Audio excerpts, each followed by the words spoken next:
ನಾರಾಯಣಂ ನಮಸ್ಕೃತ್ಯ ನರಂ ಚೈವ ನರೋತ್ತಮಂ ದೇವೀಂ ಸರಸ್ವತೀಂ ವ್ಯಾಸಂ ತತೋ ಜಯಮುದೀರಯೇತ್. ಯಸ್ಮಾತ್ ಬ್ರಹ್ಮೇಂದ್ರ ರುದ್ರಾದಿ ದೇವತಾನಾಂ ಶ್ರೇಯೋಪಿ ಚ ಜ್ಞಾನಸ್ಫೂರ್ತಿ ಸದಾ ತಸ್ಮೈ ಹರಯೇ ಗುರವೇ ನಮಃ.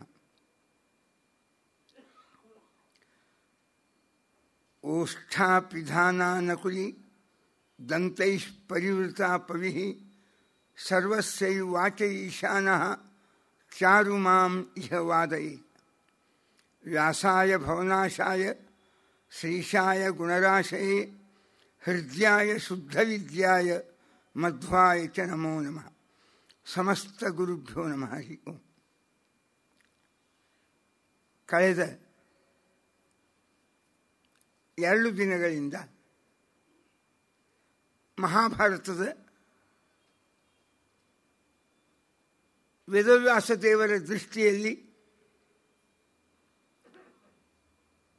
ಒಂದು ಶುದ್ಧವಾದ, ಉತ್ತಮವಾದ, ಇಡೀ ಜಗತ್ತಿನ ಜನತೆಗೆ ಆದರ್ಶಪ್ರಾಯವಾದ, ಅನುಕರಣೀಯ, ಅನುಸರಣೀಯ, ನಿತ್ಯ ಸ್ಮರಣೀಯವಾದ ಒಂದು ವ್ಯಕ್ತಿತ್ವವನ್ನು ವೇದವ್ಯಾಸದೇವರು ಮಹಾಭಾರತದ ಹಿನ್ನೆಲೆಯಲ್ಲಿ ಮಂಡಿಸಿದರು. ಅವನೇ ವಿದುರ. ಕೃಷ್ಣ ಅವನಂತೂ ಭಗವಂತ, ಅಷ್ಟಪೈಲ ವ್ಯಕ್ತಿತ್ವ, ಬಹು ಆಯಾಮಗಳನ್ನು ಹೊಂದಿರತಕ್ಕ ವ್ಯಕ್ತಿತ್ವ. ಅಂಥ ಕೃಷ್ಣನ ಎಲ್ಲ ಭೂಮಿಕೆಗಳಲ್ಲಿ ವರ್ತಿಸಿದ ಕ್ರಮವನ್ನು ತಿಳ್ಕೊಳ್ಬೇಕು ಅಂತ ಒಂದು ಆಜ್ಞಾ ಮಾಡಿದರು. ಪ್ರಾರಂಭದೊಳಗೆ, ಆದಿಪರ್ವದೊಳಗೆ. 2ನೇಯ ಪುರುಷ ಪಾತ್ರ ಸಾಕ್ಷಾತ್ತಾಗಿರ್ತಕ್ಕ ವಿದುರ. ಇನ್ನಿಬ್ಬರು ಹೆಣ್ಮಕ್ಕಳು, ಗಾಂಧಾರಿ. ಧರ್ಮದ ನಿಷ್ಠೆ ಎಂಬುದು ಹೇಗಿರ್ತದೆ ಅನ್ನಲಿಕ್ಕೆ ತತ್ವಪ್ರಧಾನರಾದ ವ್ಯಕ್ತಿಗಳು ಇತಿಹಾಸದ ಪುಟದಲ್ಲಿ ವ್ಯಕ್ತಿ, ಆದರೆ ಆಧ್ಯಾತ್ಮಿಕ ಪ್ರಪಂಚದಲ್ಲಿ ತತ್ವ. ಆ ದೃಷ್ಟಿಯಿಂದ ಗಾಂಧಾರಿ, ಕುಂತಿ. ಒಬ್ಬಳು ಧೈರ್ಯ ಔದಾರ್ಯಕ್ಕೆ, ಇನ್ನೊಬ್ಬಳು ಧರ್ಮದ ಮೇಲಿನ ನಿಷ್ಠೆಗೆ ಸಂಕೇತವಾಗಿ ನಮ್ಮ ಕಣ್ಣೆದುರಿಗೆ ವೇದವ್ಯಾಸದೇವರು ಮಂಡಿಸಿದರು ಎಂಬುದನ್ನು ನಾವು ಕಾಣ್ತಾ, ಅದರಲ್ಲಿ ವಿದುರ. ಬುದ್ಧಿ ಇಡೀ ಜೀವನದ ನಿರ್ವಾಹಕವಾದ ಸಾಮರ್ಥ್ಯ. ಒಳಿತು ಕೆಡುಕು ನಿರ್ಧರಿಸುವ ಸಾಮರ್ಥ್ಯ ಬುದ್ಧಿಗೆ. ಸನ್ಮಾರ್ಗದಲ್ಲಿ ಬದುಕನ್ನು ಪ್ರೇರಿಸುವುದು ಬುದ್ಧಿ. ಅಪೂರ್ವವಾದ ವಿಚಾರಗಳನ್ನು ತಿಳಿಯುವುದು ಬುದ್ಧಿ. ತಿಳಿದ ವಿಚಾರಕ್ಕೆ ಯೋಗ್ಯವಾದ ರೂಪವನ್ನು ಕೊಡೋದು ಬುದ್ಧಿ. ಬುದ್ಧಿ ದೇವರು ದಯಪಾಲಿಸಿದ ದೊಡ್ಡ ಸಂಪತ್ತು ಬುದ್ಧಿ. ಆ ಬುದ್ಧಿ ಹೇಗಿರಬೇಕು, ಹೇಗೆ ಹರಡಬೇಕು, ಹೇಗೆ ಅದನ್ನು ನಿರ್ವಹಿಸಬೇಕು, ಇದನ್ನು ಮಾರ್ಗದರ್ಶನ ಮಾಡಲಿಕ್ಕಾಗಿಯೇ ನಮ್ಮ ಕಣ್ಣೆದುರಿಗೆ ಭಗವಂತ ಚಿತ್ರಿಸಿದ ಒಂದು ವ್ಯಕ್ತಿತ್ವ, ಅದು ವಿದುರ ಅಂತ ಕಳೆದ 2 ದಿನಗಳಿಂದ ನಾವು ಕಾಣ್ತಾ, ಲೌಕಿಕವಾಗಿ ಪರ್ಸನಾಲಿಟಿ ಡೆವಲಪ್ಮೆಂಟ್ ಪ್ರೋಗ್ರಾಮ್ಸ್ ಅಂತ ಇರ್ತಾವೆ. ವ್ಯಕ್ತಿತ್ವ ವಿಕಸನ ಶಿಬಿರಗಳು, ವರ್ಗಗಳು ನಡೀತಾ ಇರ್ತಾವೆ. ಮಹಾಭಾರತ ಸಾರ್ವಕಾಲಿಕವಾದ ಮನುಷ್ಯನ ವ್ಯಕ್ತಿತ್ವವನ್ನು ರೂಪಿಸಿಕೊಳ್ಳಲಿಕ್ಕೆ ಬೇಕಾಗುವ ಪಾತ್ರಗಳನ್ನು ಕಣ್ಣೆದುರಿಗೆ ಚಿತ್ರಿಸಿ ಇದರಿಂದ ನಿಮ್ಮ ವ್ಯಕ್ತಿತ್ವವನ್ನು ರೂಪಿಸಿಕೊಳ್ಳ್ರಿ ಅಂತ ಇದು ವ್ಯಾಸರ ಆಜ್ಞೆ. ಹಾಗೆ ನಾವು ವಿದುರನ ಬಗ್ಗೆ ಕಾಣ್ತಾ ಇದ್ವಿ. ದೀರ್ಘದರ್ಶಿ, ಶಮಪರ, ಬಹಳ ಮುಂದಾಲೋಚನೆ ಉಳ್ಳವನು ವಿದುರ. ಯಾವುದೇ ಒಂದು ಘಟನೆ, ಯಾವುದೇ ಒಂದು ಕಾರ್ಯವನ್ನು ಮಾಡುವಾಗ ಬಹಳ ಆಳವಾಗಿ ವಿಚಾರ ಮಾಡುವನು. ಅದರ ಪರಿಣಾಮ ಏನು, ಪ್ರತಿಯೊಂದನ್ನು ಕೂಡ. ಧರ್ಮೋ ವಿದುರ ರೂಪೇಣ ತ್ರಿಷು ಲೋಕೇಶು ನತ್ವಾಸಿತ್ ಕಶ್ಚಿತ್ ವಿದುರ ಸಂಹಿತ. ಪ್ರಾಯ ಅಂದಿನ ಕಾಲದ ಬುದ್ಧಿಜೀವಿಗಳಲ್ಲಿ ವಿದುರನಂತಹ ಒಂದು ಪ್ರಚಂಡ ಬುದ್ಧಿಯ ಸಾಮರ್ಥ್ಯವನ್ನು ಹೊಂದಿದ ವ್ಯಕ್ತಿ, ಅವನಿಗೆ ಸದೃಶನಾಗಿ ಯಾರೂ ಇರಲಿಲ್ಲ. ಧರ್ಮೇ ನಿತ್ಯ ತಥಾ ರಾಜನ್ ಧರ್ಮೇ ಚ ಪರಮಂ ಗತಃ. ಧರ್ಮದಲ್ಲಿ ಯಾವಾಗಲೂ ನಿಷ್ಠ, ಧರ್ಮದ ತಿಳುವಳಿಕೆ ಪರಿಪೂರ್ಣವಾಗಿರ್ತಕ್ಕ ವ್ಯಕ್ತಿ ನಮ್ಮ ವಿದುರನಾಗಿದ್ದ. ಆದರೆ ವಿದ್ಯಾ ಎಷ್ಟು ತುಂಬಿರ್ತದೆ ಅಷ್ಟು ವ್ಯಕ್ತಿ ಬಾಗುತ್ತಾನೆ, ಅಷ್ಟು ವಿನೀತನಾಗಿ ವ್ಯವಹಾರ ಮಾಡ್ತಾನೆ. ಅವನಿಗೇನು ಅವತ್ತಿನ ಕಾಲದೊಳಗೆ ಅಧಿಕಾರದ ಪಾಪ, ಏನೋ ಹುಟ್ಟಿದ್ದು ಒಬ್ಬ ದಾಸಿಯ ಮಗನಾಗಿ. ಅದಕ್ಕನುಗುಣವಾಗಿ ನೀಕೈ ಸ್ಥಿತ್ವಾಸು ವಿದುರ ಉಪಾಸ್ತೆ ಸ್ಮ ವಿನೀತವಾನ್. ಅಣ್ಣ ಧೃತರಾಷ್ಟ್ರ ಅವನ ಜೊತೆಗೆ ವ್ಯವಹಾರ ಮಾಡುವಾಗ ತಮ್ಮಿಬ್ಬರ ಮಧ್ಯದ ಒಂದು ಆಂತರ್ಯವನ್ನು ಕಾಯ್ಕೊಂಡು ಹೋಗ್ತಿದ್ದ. ನೀಕೈ ಸ್ಥಿತ್ವ, ಅವನಿಗೆ ಅಣ್ಣ ಎಂಬುವ ಅಧಿಕಾರದಿಂದ ಅವನ ಸ್ಥಾನಕ್ಕೆ ಮೀರಿ ವ್ಯವಹರಿಸುತ್ತಿದ್ದಿಲ್ಲ ವಿದುರ. ಅಷ್ಟು ಚೆಂದಾಗಿ ಪ್ರೇಷ್ಯವತ ಪುರುಷವ್ಯಾಘ್ರ ವಾಲವ್ಯಜನ ಮುಕ್ಷಿಪನ್, ಅವನಿಗೆ ಒಬ್ಬ ದಾಸರಂತೆ ಗಾಳಿ ಹಾಕ್ತಾ ಅವನನ್ನು ಪ್ರೀತಿಯಿಂದ ಮಾತಾಡಿಸ್ತಾ ಅವನ ಗೌರವವನ್ನು ಕಾಯ್ಕೊಂಡು ಹೋಗ್ತಿದ್ದ. ಇದು ವಿದುರನ ಪ್ರಚಂಡ ಬುದ್ಧಿವಂತಿಕೆ ಇದ್ದರೂ, ಮಹಾಮಂತ್ರಿಯಾಗಿದ್ದರೂ ವ್ಯವಹಾರದೊಳಗೆ ಅವನ ವ್ಯವಹರಿಸುವ ಕ್ರಮ. ಪಾಂಡು ಮೊದಲು ರಾಜ ಆದ. ಅವನು ಕಾಡಿಗೆ ತೆರಳಿದ ಮೇಲೆ ಧೃತರಾಷ್ಟ್ರ ರಾಜ ಆದ. ಎರಡೂ ಸಂದರ್ಭದೊಳಗೆ ಧೃತರಾಷ್ಟ್ರನೇ ಆಗಲಿ ಪಾಂಡು ರಾಜನೇ ಆಗಲಿ ವಿದುರನ ಮಾತಿನಂತೆ ರಾಜ್ಯ ಆಳ್ತಾ ಇದ್ರು. ವಿಸರ್ಜ್ಯ ಧೃತರಾಷ್ಟ್ರಾಯ ರಾಜ್ಯಂ ಸ ವಿದುರಾಯ ಚ. ಪಾಂಡು ರಾಜ ಏನೋ ರಾಜ್ಯ ಬೇಡಾಯಿತು, ತನ್ನ ಹೊಣೆಗಾರಿಕೆಯನ್ನು ಒಪ್ಪಿಸುವಾಗ ವಿದುರನಿಗೆ ರಾಜ್ಯದ ಹೊಣೆಗಾರಿಕೆಯನ್ನು ಒಪ್ಪಿಸ್ತಾನೆ ಪಾಂಡು ರಾಜ. ಅಂದರೆ ಒಂದು ರಾಜ್ಯವನ್ನು ಆಳುವ ಸಾಮರ್ಥ್ಯವನ್ನು ಹೊಂದಿದ್ದು ಇದು ವಿದುರನ ವ್ಯಕ್ತಿತ್ವದ ಪರಿಚಯ ಪಾಂಡುವಿಗಿತ್ತು. ಚಚಾರ ಪೃಥಿವೀಂ ಪಾಂಡು, ಮುಂದೆ ಅವನು ಭೂಮಿಯಲ್ಲಿ ಸಂಚಾರ ಮಾಡಿದ. ವಿದುರ ಪಾಂಡುರಾಜನ ಸಂದರ್ಭದೊಳಗೆ ಧೃತರಾಷ್ಟ್ರನ ಸಂದರ್ಭದಲ್ಲಿ ಮುಂದೆ 36 ವರ್ಷ ಪಾಂಡವರ ರಾಜ್ಯವನ್ನು ಆಳುವ ಸಂದರ್ಭದಲ್ಲಿ, 3 ಸಂದರ್ಭದಲ್ಲಿ ವಿದುರನಿಗೆ ಕೆಲವು ಪೋರ್ಟ್ಫೋಲಿಯೋ ಅಂತಾರೆ. ಯಾವ್ಯಾವ ಇತ್ತು ಪೋರ್ಟ್ಫೋಲಿಯೋ ಅವನಿಗೆ? ಕೋಶ ಸಂವಹನೆ, ರಾಜ್ಯದ ಕೋಶಾಧಿಕಾರಿ ಅವನೇ. ಹಣ ಸಾಲ ಮಾಡಿರಬಾರ್ದು, ಆದರೆ ಸಮೃದ್ಧಿ ತುಂಬಿರಬೇಕು. ಸಂಪಾದನೆಯ ವಿವಿಧ ಬಗೆಗಳನ್ನು ಅರ್ಥ ಮಾಡಿಕೊಂಡಿರಬೇಕು. ಹೀಗೆ ಕೋಶ, ಅದನ್ನು ಸಂರಕ್ಷಣೆ ಮಾಡುವ ಮತ್ತು ವಿನಿಯೋಗ ಮಾಡುವ ಹೊಣೆಗಾರಿಕೆ 3 ಸಂದರ್ಭದಲ್ಲಿ ಧೃತರಾಷ್ಟ್ರನ ರಾಜ್ಯ, ಪಾಂಡುವಿನ ರಾಜ್ಯ, ಪಾಂಡವರ ರಾಜ್ಯ. ಮೂರೂ ರಾಜ್ಯದೊಳಗೆ ವಿದುರ ದೊಡ್ಡ ಮಹಾಭಾರತದೊಳಗಿನ ಅರ್ಥಶಾಸ್ತ್ರಜ್ಞ. ಅವನದೇ ಕೆಲವು ಅರ್ಥಶಾಸ್ತ್ರದ ಬಗ್ಗೆ ಕೆಲವು ಅವನದೇ ವೈಚಾರಿಕವಾದ ಸಿದ್ಧಾಂತಗಳವ. ಅವು ಮುಂದೆ ಬರ್ತಾವೆ. ಕೋಶ ಸಂವಹನೆ, ದಾನೆ,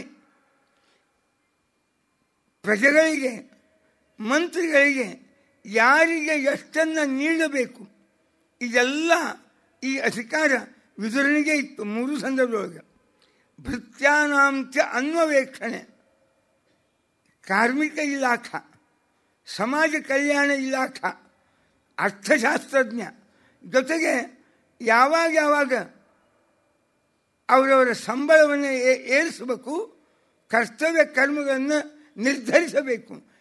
ಈ ವಿಭಾಗ ವಿದುರನೇ ನೋಡ್ಕೋತಿದ್ದ.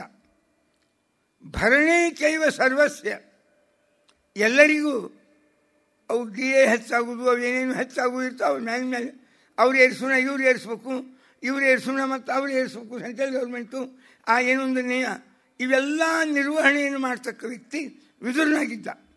ವಿದುರ ಸತ್ಯಸಂಗರ, ಇದು ವಿದುರನ ಆಡಳಿತ. ರಾಜಸೂಯಾಗದಲ್ಲಿಯೂ ಪ್ರಧಾನವಾದ ಕೋಶಾಧಿಕಾರಿ, ಇಡೀ ರಾಜಸೂಯಾಗದ ಹಣದ ನಿಯಂತ್ರಣವನ್ನು ಮಾಡುವ ಮಹಾನುಭಾವ ವಿದುರನಾಗಿದ್ದ.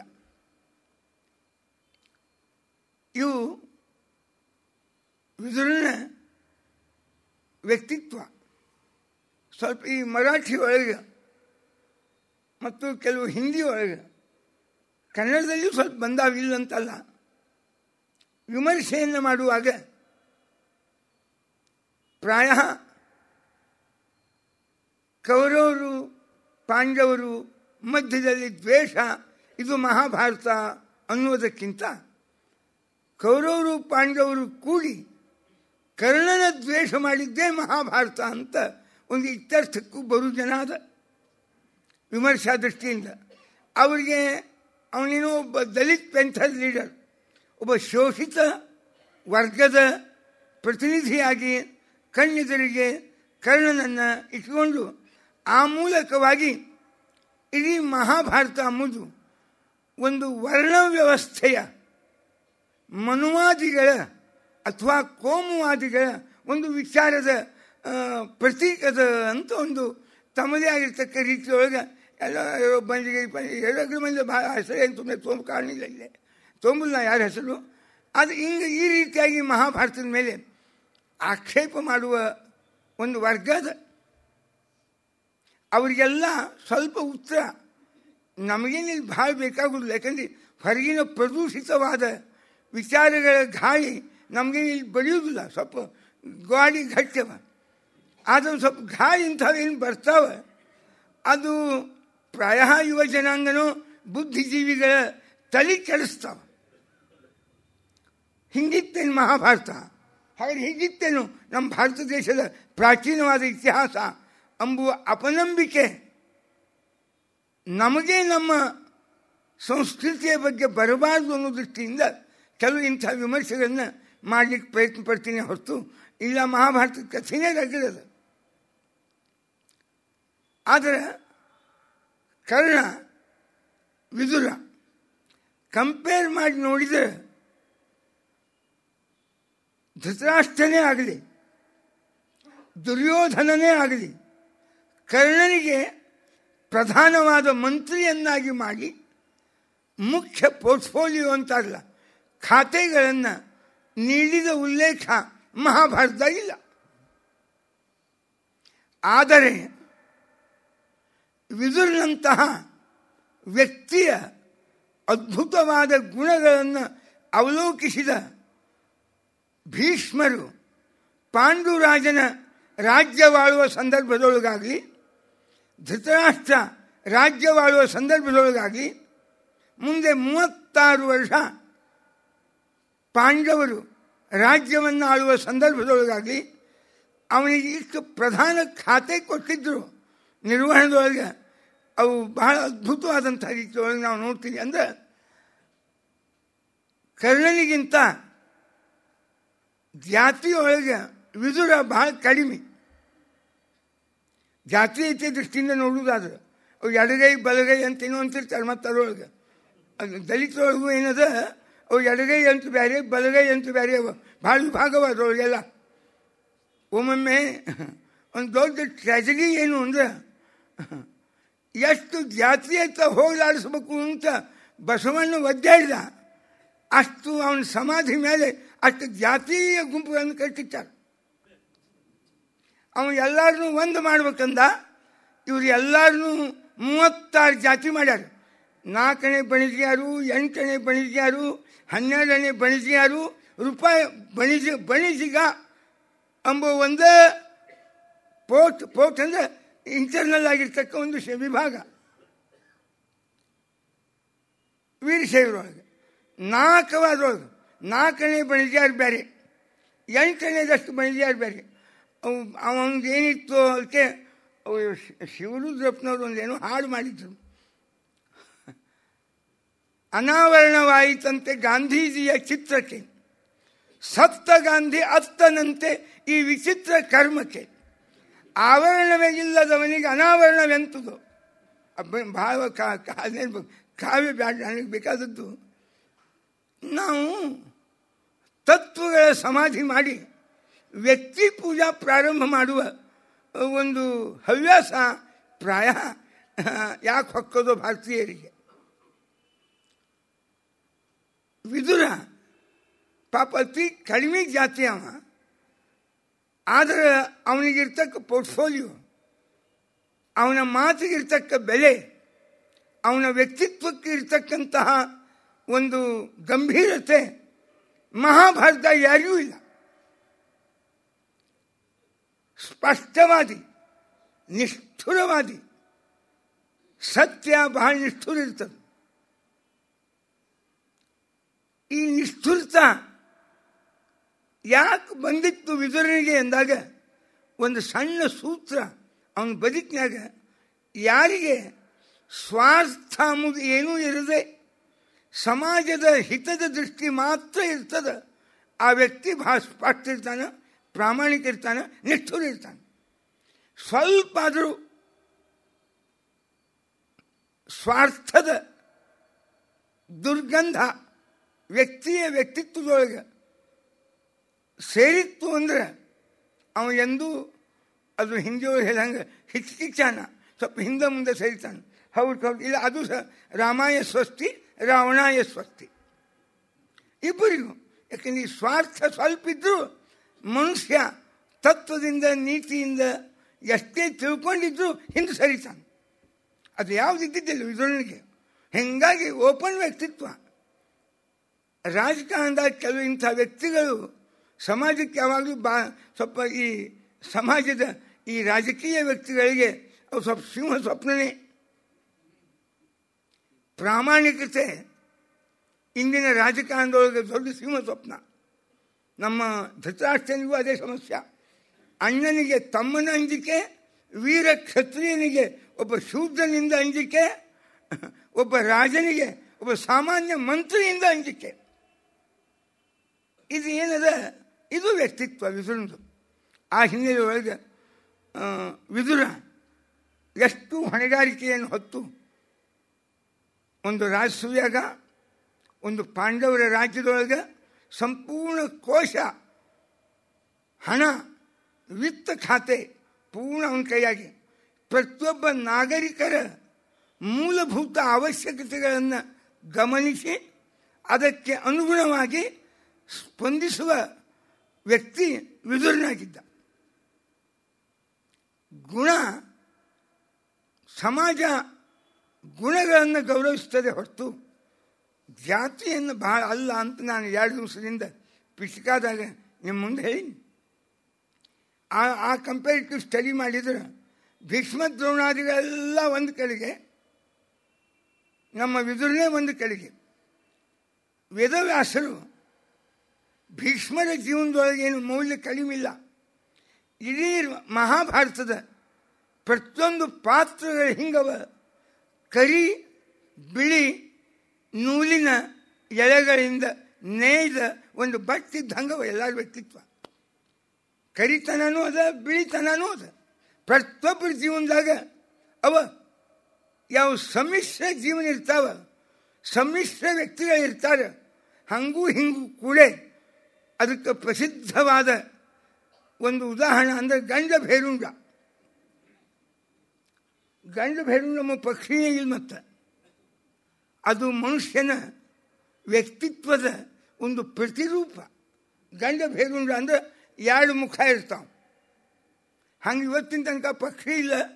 ಅದ್ರ ಮೇಲೆ ಒಂದು ದೊಡ್ಡ ಆರ್ಟಿಕಲ್ ಬಂದದ್ದು. ವೆಂಕಟಾಚಲ ಶಾಸ್ತ್ರಿಗಳು ಅಂತ ಹಿಂದಕ್ಕೆ ಬರೆದಿದ್ರು. ಒಂದು ತೀನಂಶ್ರೀ ಅವ್ರದ್ದು ಒಂದು ಏನು ಅಭಿನಂದನೆ ಗ್ರಂಥದೊಳಗೆ ಅದೊಂದು ಆರ್ಟಿಕಲ್ ಬಂದಿತ್ತು. ಅದು ಏನು ಅಂದರೆ ಗಂಡ ಭೇರುಂಡ ಅಂತ. ಅದು ಏನದು ಗಂಡ ಭೇರುಂಡ ಅಂದರೆ? ಅಲ್ಲ, ಅದು ರಾಜಕೀಯ ಚಿಹ್ನೆ ಆಯ್ತು, ಆ ಪದಕದ ಲಕ್ಷಣ ಆಯ್ತು, ಎಲ್ಲಕ್ಕಿಂತ ಮನುಷ್ಯನ ಸ್ವರೂಪ.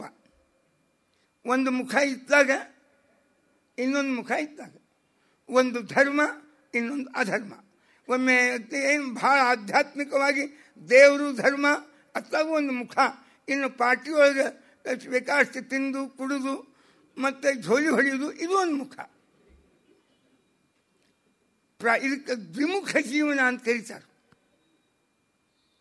ಮಹಾಭಾರತ ಸಾರ್ವಕಾಲಿಕವಾದ ಜನಜೀವನದ ಒಂದು ಪ್ರತಿಬಿಂಬದು. ಅಲ್ಲಿ ಎಲ್ಲ ಮುಖ ಕಾಣಿಸ್ತಾವೆ ನಮಗೆ. ದ್ವಿಮುಖ.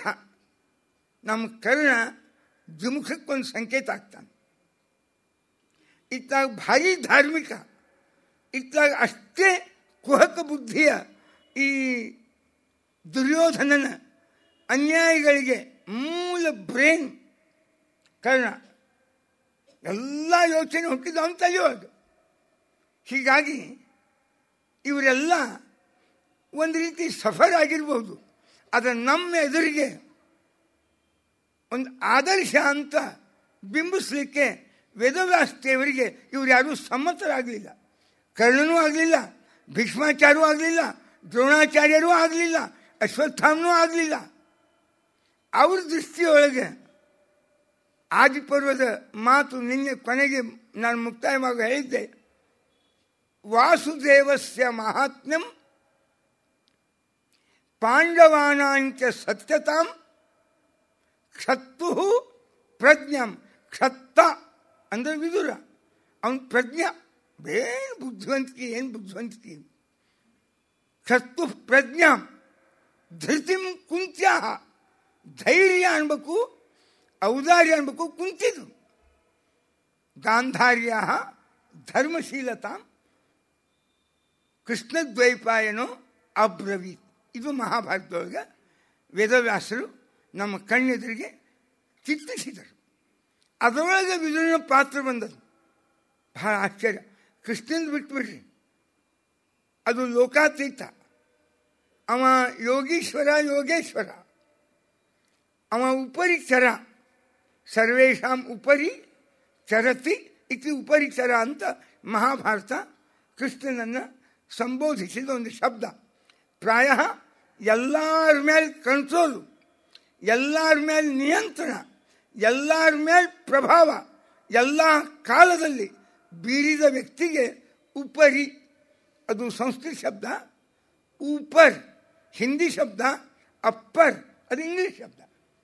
ಸರ್ವೇಷಾಂ ಉಪರಿ, ಎಲ್ಲರ ಮೇಲೆ ಚರತಿ, ಓಡಾಡ್ತಾ ಇರ್ತಾನೆ, ನೋಡ್ತಾ ಇರ್ತಾನೆ. ಅದು ಉಪರಿಚರ ವ್ಯಕ್ತಿತ್ವ. ಯಾರ್ದು? ಕೃಷ್ಣಂದು. ಅದನ್ನು ಬಿಟ್ಟರೆ ವೇದವ್ಯಾಸ ದೇವರಿಗೆ ಸಮಾಜದ ಎದುರಿಗೆ ಒಂದು ಲೌಕಿಕ ಶಬ್ದ ಹೇಳ್ಬೇಕಾದ್ರೆ ಈ ಗೌಡ ಅಂತಂದಿರ್ತಾವ. ಗೌಡ ಅಂದರೆ ಜಾತಿ ಅಲ್ರಿ. ಗೌಡ ಅಂದರೆ ಗೌರವ ಡಾಕ್ಟರೇಟ್ ಅಂತ ಕೊಡ್ತಿರ್ತಾರಲ್ಲ ನಾವು ಯೂನಿವರ್ಸಿಟಿಯಾಗೆಲ್ಲ, ಅವು ಗೌಡ ಅಂತ ಕರೀತಾರೆ. ಅವಕ್ಕೆಲ್ಲ ಅವು ಕಂಡವರೆಲ್ಲ ಕೊಡ್ಲಿಕ್ಕೆ ಹತ್ತು. ಕಲಿಕ ಅವನ ಪಾಪ ಅವನು ವಾಲ ಅಂತ ತಲೆನೇ ಕೆಟ್ಟ ಹೋತು. ಅದಕ್ಕೊಂದು ಕಮಿಟಿ ಮಾಡಿರಿ, ನನ್ನ ಕಡೆ ತೊಗೊಂಡು ಬರ್ರಿ, ಎಲ್ಲ ನಾನು ನೋಡ್ಯಾರು ನೋಡ್ತೀವಿ ಅವಕ್ಕೆ ಏನಾದ್ರು ಹೋಗ್ತಾ ಅದನ್ನೋ ಇಲ್ಲೋ ಅಂತ. ಅವಾಗ 10-20 ಮಂದಿನ ರೆಕಮೆಂಡ್ ಮಾಡಿದ್ರೆ ಅವನು 1-2 ಆಯ್ಕೆ ಮಾಡಿ ಕಳಿಸಿದ. ಈ ಗೌಡ ಕೆಲವು ಕಡೆ ಕ್ಯಾನ್ಸಲೇ ಮಾಡಿದ. ಹಂಗೆ ನಮ್ಮ ವೇದವ್ಯಾಸ ದೇವರು ಮಹಾಭಾರತ ರತ್ನ ಅಲ್ಲ, ಭಾರತ ರತ್ನ ನೀವು ಯಾರಿಗೆ ಕೊಟ್ಕೋತೀರ, ನಿಮ್ಮ ಕಾಲದಾಗ ನೀವು ಕೊಟ್ಕೊಳ್ರಿ. ನನ್ನ ಹತ್ರ ನಾ ಮಹಾಭಾರತದ ರತ್ನ ಭಾರತ ರತ್ನ ಅಂತ ಕೊಡ್ಬೇಕಾದ್ರೆ ಈ ಗೌಡ ನಾ ಕೊಡ್ಬೇಕಾದ್ರೆ ನಾ 3 ಮಂದಿಗೆ ಕೊಡ್ತೀನಿ. ಒಂದು ವಿದುರನಿಗೆ, 2ನೇದ್ದು ಗಾಂಧಾರಿಗೆ, 3ನೇದ್ದು ಕುಂತಿಗೆ ಕೊಡ್ತೀನಿ. ಇನ್ನು ಅದು ನಾ ಗೌಡ ಕೊಡ್ತಿಲ್ಲ ಅಂದ್ರೆ ಕೊಡಲಿಲ್ಲ. ಅಷ್ಟೇ ನನಗನ್ಸೋದು ಧರ್ಮರಾಜ ಅವನಿಗೂ ಕೊಡ್ಬೋದಾಗಿತ್ತು ಗೌಡ, ಅಥವಾ ಅವನ ಅರ್ಜುನ್ ಇದ್ದ ಅವನು ಕೊಡ್ಬೋದಾಗಿತ್ತು ಅನ್ನೋ. ಇವೆಲ್ಲ ಕರಿ ಬಿಳಿ ಬಟ್ಟಿ ಕೂಡ್ಕೊಂಡು ಅವಿ ಬೇಡ. ಇದು ನನಗೆ ಪ್ಯೂರ್ ಬೇಕು, ಪ್ಯೂರ್ ವ್ಯಕ್ತಿತ್ವ ಬೇಕು. ಸ್ವಾರ್ಥದ ಸ್ವಲ್ಪ ಸುದೈಕ ಸಂಬಂಧ ಇಲ್ಲದೆ ಇದ್ದಂಥ ಒಬ್ಬ ಅಪರೂಪದ ವ್ಯಕ್ತಿ ಸಿಗ್ತಾನೇನು ಅಂತ. ಕ್ಷತ್ರಿಯರೊಳಗೆ ಕೃಷ್ಣ ಒಬ್ಬ ಸಿಕ್ಕ,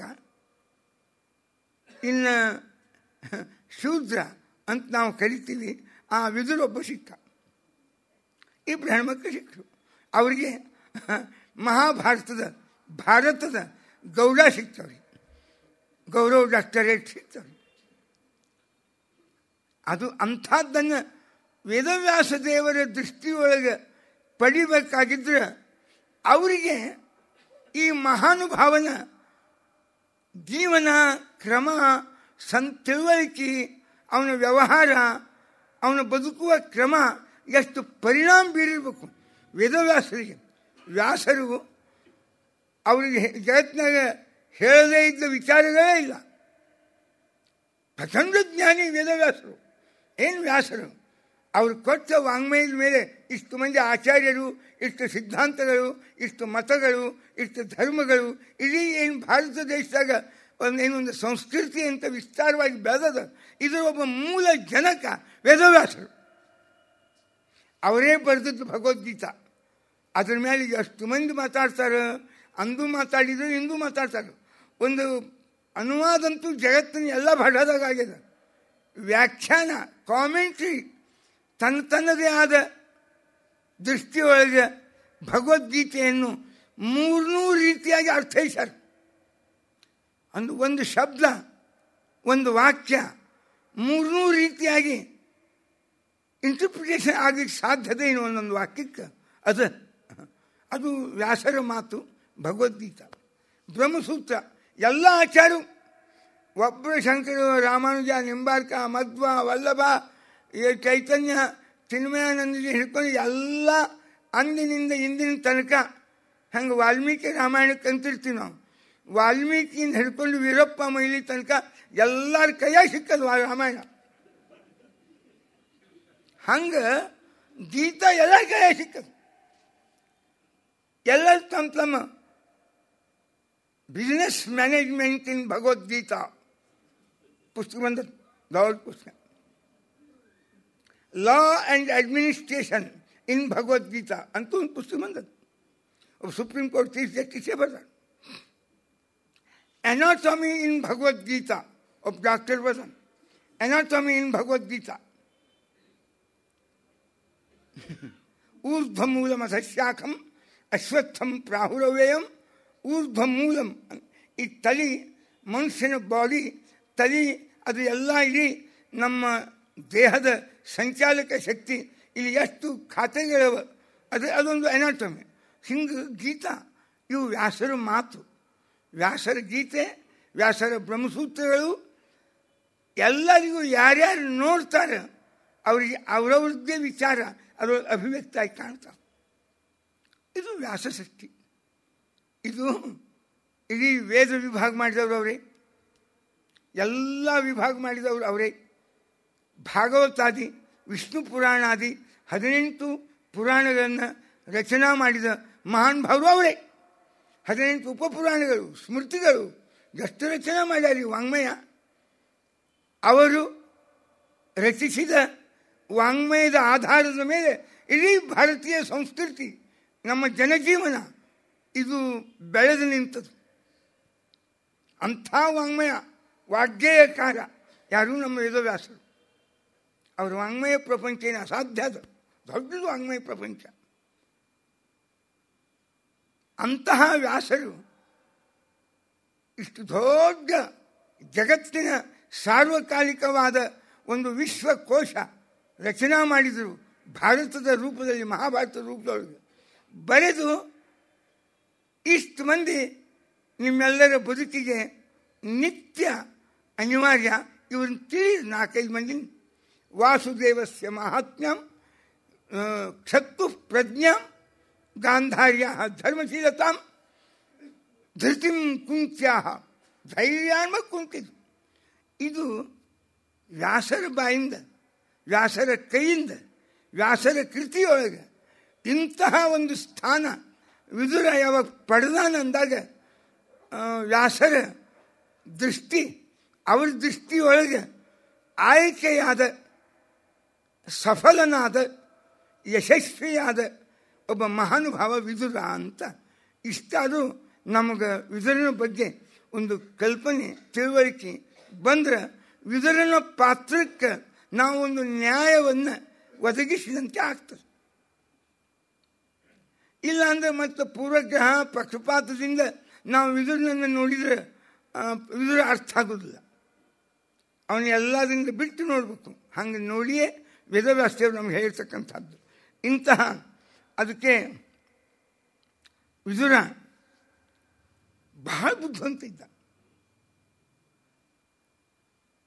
ಪಾಂಡವರು,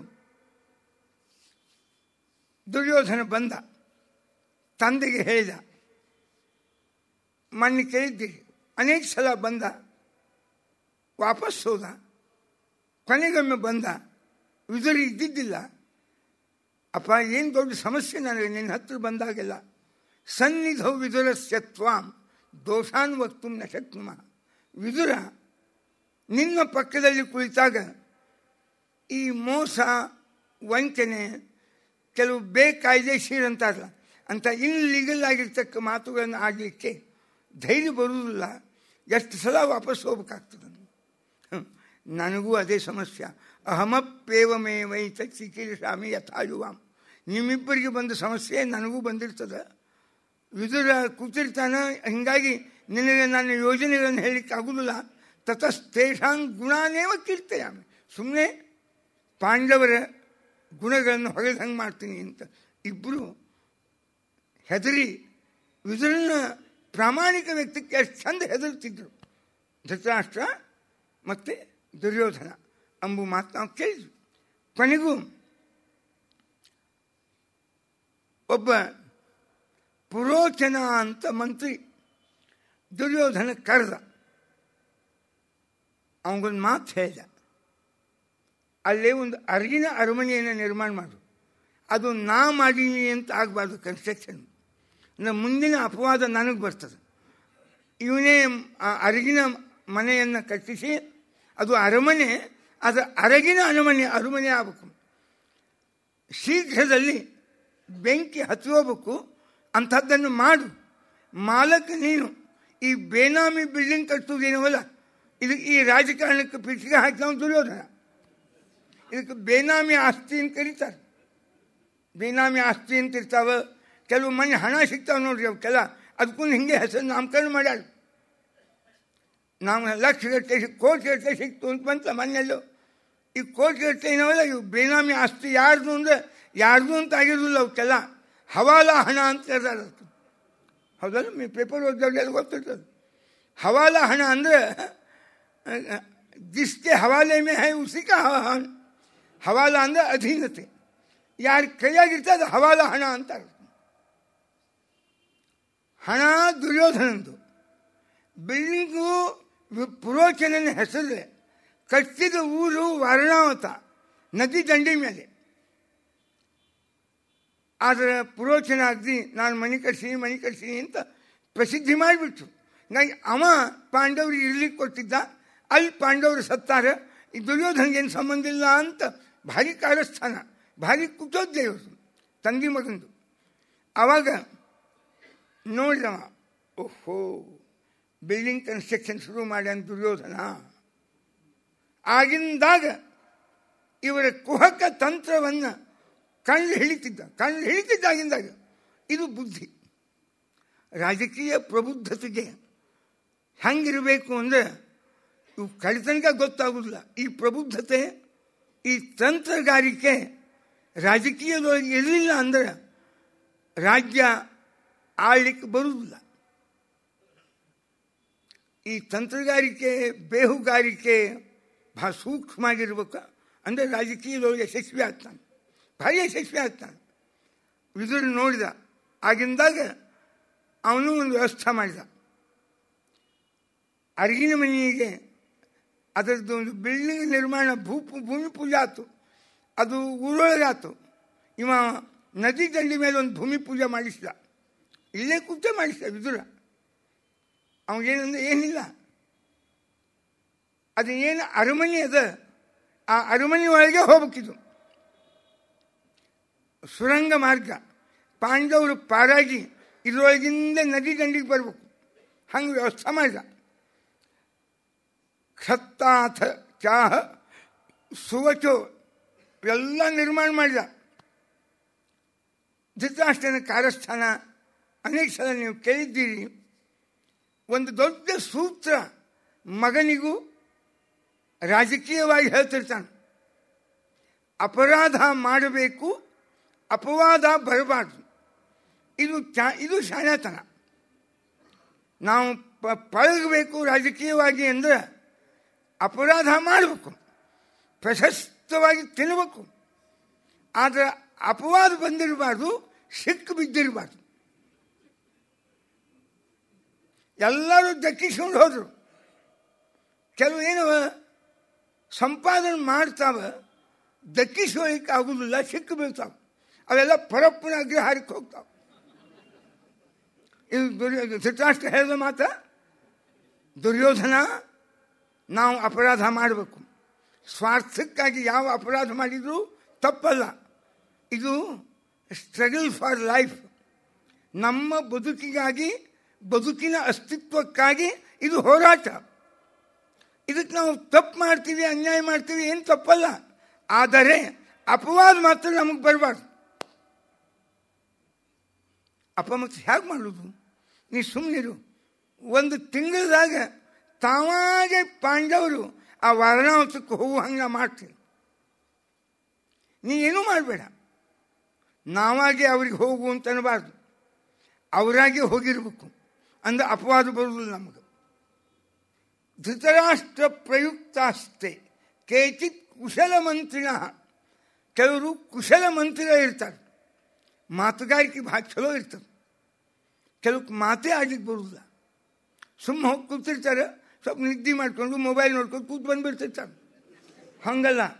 ಅವರು ಧೃತರಾಷ್ಟ್ರ ಪ್ರಯುಕ್ತಾಸ್ತೆ ಮಹಾಭಾರತ. ಕೇಚಿತ್ ಕುಶಲ ಮಂತ್ರಿಣ. ಅವ್ರನ್ನ ಕರೆದ. ವರ್ಣಯಾನ್ ಚಕ್ರಿರೇ ರಮ್ಯಂ ನಗರಂ ವಾರಣಾವತಂ. ನೀವು ಪಾಂಡವರ ಜೊತೆಗೆ ಲೋಕಾಭಿರಾಮವಾಗಿ ಹರಟಿ ಹೊಡಿಲಿಕ್ಕೆ ಹೋಗ್ರಿ. ಮಾತಾಡ್ತಾ ಮಾತಾಡ್ತಾ ಕೂತಾಗ ಅದು ಏನು ನದಿ ತೀರ, ಒಳ್ಳೆ ದೇವಸ್ಥಾನ, ಭಾರಿ ಉತ್ಸವಗಳು, ವೈಭವ ಭಾಳ ಚಂದ ಇರ್ತದೆ. ವಾರಣಾವತಕ್ಕೊಮ್ಮೆ ಹೋಗ್ಬೇಕು ನೋಡ್ರಿ. ನಾವು ಮೊನ್ನೆ ಹೋಗಿದ್ವಿ. ಇನ್ನೇನು ಅನಿವಾರ್ಯವಾಗಿ ರಾಜಕಾರಣ ತಿರುಗಿ ಬರ್ಬೇಕಾಯ್ತು ಊರಿಗೆ, ರಾಜಧಾನಿಗೆ. ಇಲ್ಲಾಂದ್ರೆ ಬಿಟ್ಟು ಬರಬೇಕು ಅಂತ ಮನಸ್ಸೇ ಆಗೋಲ್ಲ. ಅಂಥ ವೈಭವ, ಅಂಥ ಪ್ರಶಾಂತ ಸ್ಥಳ, ಪವಿತ್ರವಾದ ತಾಣ. ಏನದು ಗಂಗೆ, ಏನು ನೀರು, ಏನು ಹರಿತದಲ್ಲಿ, ಛೈ ಛೈ ಅಂತ ಹಿಂಗೆ. ವರ್ಣಯಾನ್ ಚಕ್ರಿರೇ ರಮ್ಯಂ ನಗರಂ ವಾರಣಾವತಂ. ಆ ವಾರಣಾವತ ನಗರವನ್ನು ಈ ಕುಶಲ ಮಂತ್ರಿಗಳು ಲೋಕಾಭಿರಾಮವಾಗಿ ಹರಟೆಯನ್ನು ಹೊಳಿತಾ ಪಾಂಡವರ ಮನಸ್ಸಿನೊಳಗೆ, ತತ್ರಾಪಿ ಧರ್ಮರಾಜನ ಮನಸ್ಸಿನೊಳಗೆ ಬೀಜ ಬಿತ್ತಿದ್ರು. ಭಾವುಕವನ್ನು ಮಹಾಭಾರತ ಹೇಳ್ತದೆ. ದೇವರಿಲ್ಲ ಇಲ್ಲ ಅಂತ ಯಾರು ಅಂತಿರ್ತಾರೆ ಅವರು ನಾಸ್ತಿಕರಲ್ಲ. ಅಂದರೆ ಖರೆ ನಾಸ್ತಿಕರು ಯಾರು? ಮನ್ವಾದಿ ಕೇಚಿತ್ ಬ್ರೋತೆ ಆಸ್ತಿಕಾದಿ ತಥಾಪರೇ ತಥೋಪರಿಚರಾದ್ಯನ್ನೇ ಭಾರತಂ ಪರಿಚಕ್ಷತೆ ಅಂತ. ಸಮಾಜದ ನಾಡಿಯನ್ನು ಗುರುತಿಸಿ ಜನರ ಭಾವುಕತೆಯ ದುರುಪಯೋಗವನ್ನು ಯಾರು ಮಾಡ್ಕೋತಾರಲ್ಲ ಅವ್ರು ಪಕ್ಕಾ ನಾಸ್ತಿಕರು. ಜನರಲ್ಲಿರುವ ಭಾವುಕತೆ, ಧಾರ್ಮಿಕತೆ, ಅದರ ದುರುಪಯೋಗ ಯಾವ ಚಂದಾಗಿ ಮಾಡ್ಕೋತಾನೆ ಅವ ಪಕ್ಕಾ ನಾಸ್ತಿಕ. ವಿದುರ ಕೇಳ್ತಾನೆ, ಯಾರಿಂದ ಯಾರ್ಯಾರು ಬದುಕ್ಯಾರ ಅಂತ ಒಂದು ಹೇಳ್ತಾನೆ. ವಿದುರ ನೀತಿ ಶುರು ಮಾಡ್ತೀನಿ ಇವತ್ತೇ, 2 ದಿವಸ ಭಾಳ ಅದ್ಭುತ ನೀತಿ. ಮಳ್ಳ ಮಂದಿ ಅದ ಅಂತ ಹೇಳಿ ಕಳ್ಳರು ಬದುಕ್ಯಾರಂತ. ಮಳ್ಳ ಮಂದಿ ಅಂದರೆ ನಮ್ಮ ಕಡೆ ಭಾಷಾ ನಿಮ್ಗೆ ಅರ್ಥ ಆಗ್ತಿಲ್ಲೋ ಹೇಳ್ತೀನಿ. ಎಷ್ಟು ಅಲಕ್ಷ್ಯ ನಮಗಿರ್ತದ ಅಷ್ಟು ಕಳ್ಳರು ಪಿಕ್ ಪಾಕೆಟ್ ಮಾಡೋರು ಅವ್ರಿಗೆಲ್ಲ ಭಾಳ ಆನಂದ. ನಾವು ಭಾಳ ಜಾಗೃತರಾಗಿ ಅಗದಿ ಶಿಸ್ತಾಗಿ ನಮ್ಮ ಹಣ, ನಮ್ಮ ಪಾಕಿಟು, ನಮ್ಮ ಬ್ಯಾಗ, ನಮ್ಮ ಕೊಳೋಳಿನ ಸರ ಇವನ್ನೆಲ್ಲ ವ್ಯವಸ್ಥಿತವಾಗಿ ನಾವು ಇಟ್ಕೊಂಡಿದ್ವಿ ಅಂದರೆ ಪಾಪ ಕಳ್ಳರಿಗೆ ಅವಕಾಶನೇ ಇರ್ತಿದ್ದಿಲ್ಲ. ನಾವು ಅವ್ಯವಸ್ಥಿತವಾಗಿ ಸಿಕ್ಕಂಗೆ ತಿನ್ನೋದು, ಸಿಕ್ಕಂಗೆ ಕುಡಿಯೋದು ನಾವು ಮಾಡ್ತಿದ್ದಿದ್ದಿಲ್ಲ ಅಂದರೆ ಎಲ್ಲ ಡಾಕ್ಟರ್ಸು ನೊಣ ಝರಿಸೋದು ಕೂಡ್ತಿದ್ದೆ ದವಾಖಾನ್ಯಾಗ. ಅವು ಸಂಡೇ ಪ್ಲೀಡರ್ ಅಂತಿರ್ತಾರೆ ನೋಡಿ. ಹಿಂಗೆ ಯಾರ್ಯಾರಿಂದ ಯಾರ್ಯಾರು ಬದುಕ್ಯಾರ. ಹೀಗಾಗಿ ನಮ್ಮಂಥ ಮಳ್ಳ ಮಂದಿ ಅಂತಾರೆ, ಮರುಳು ಜನ.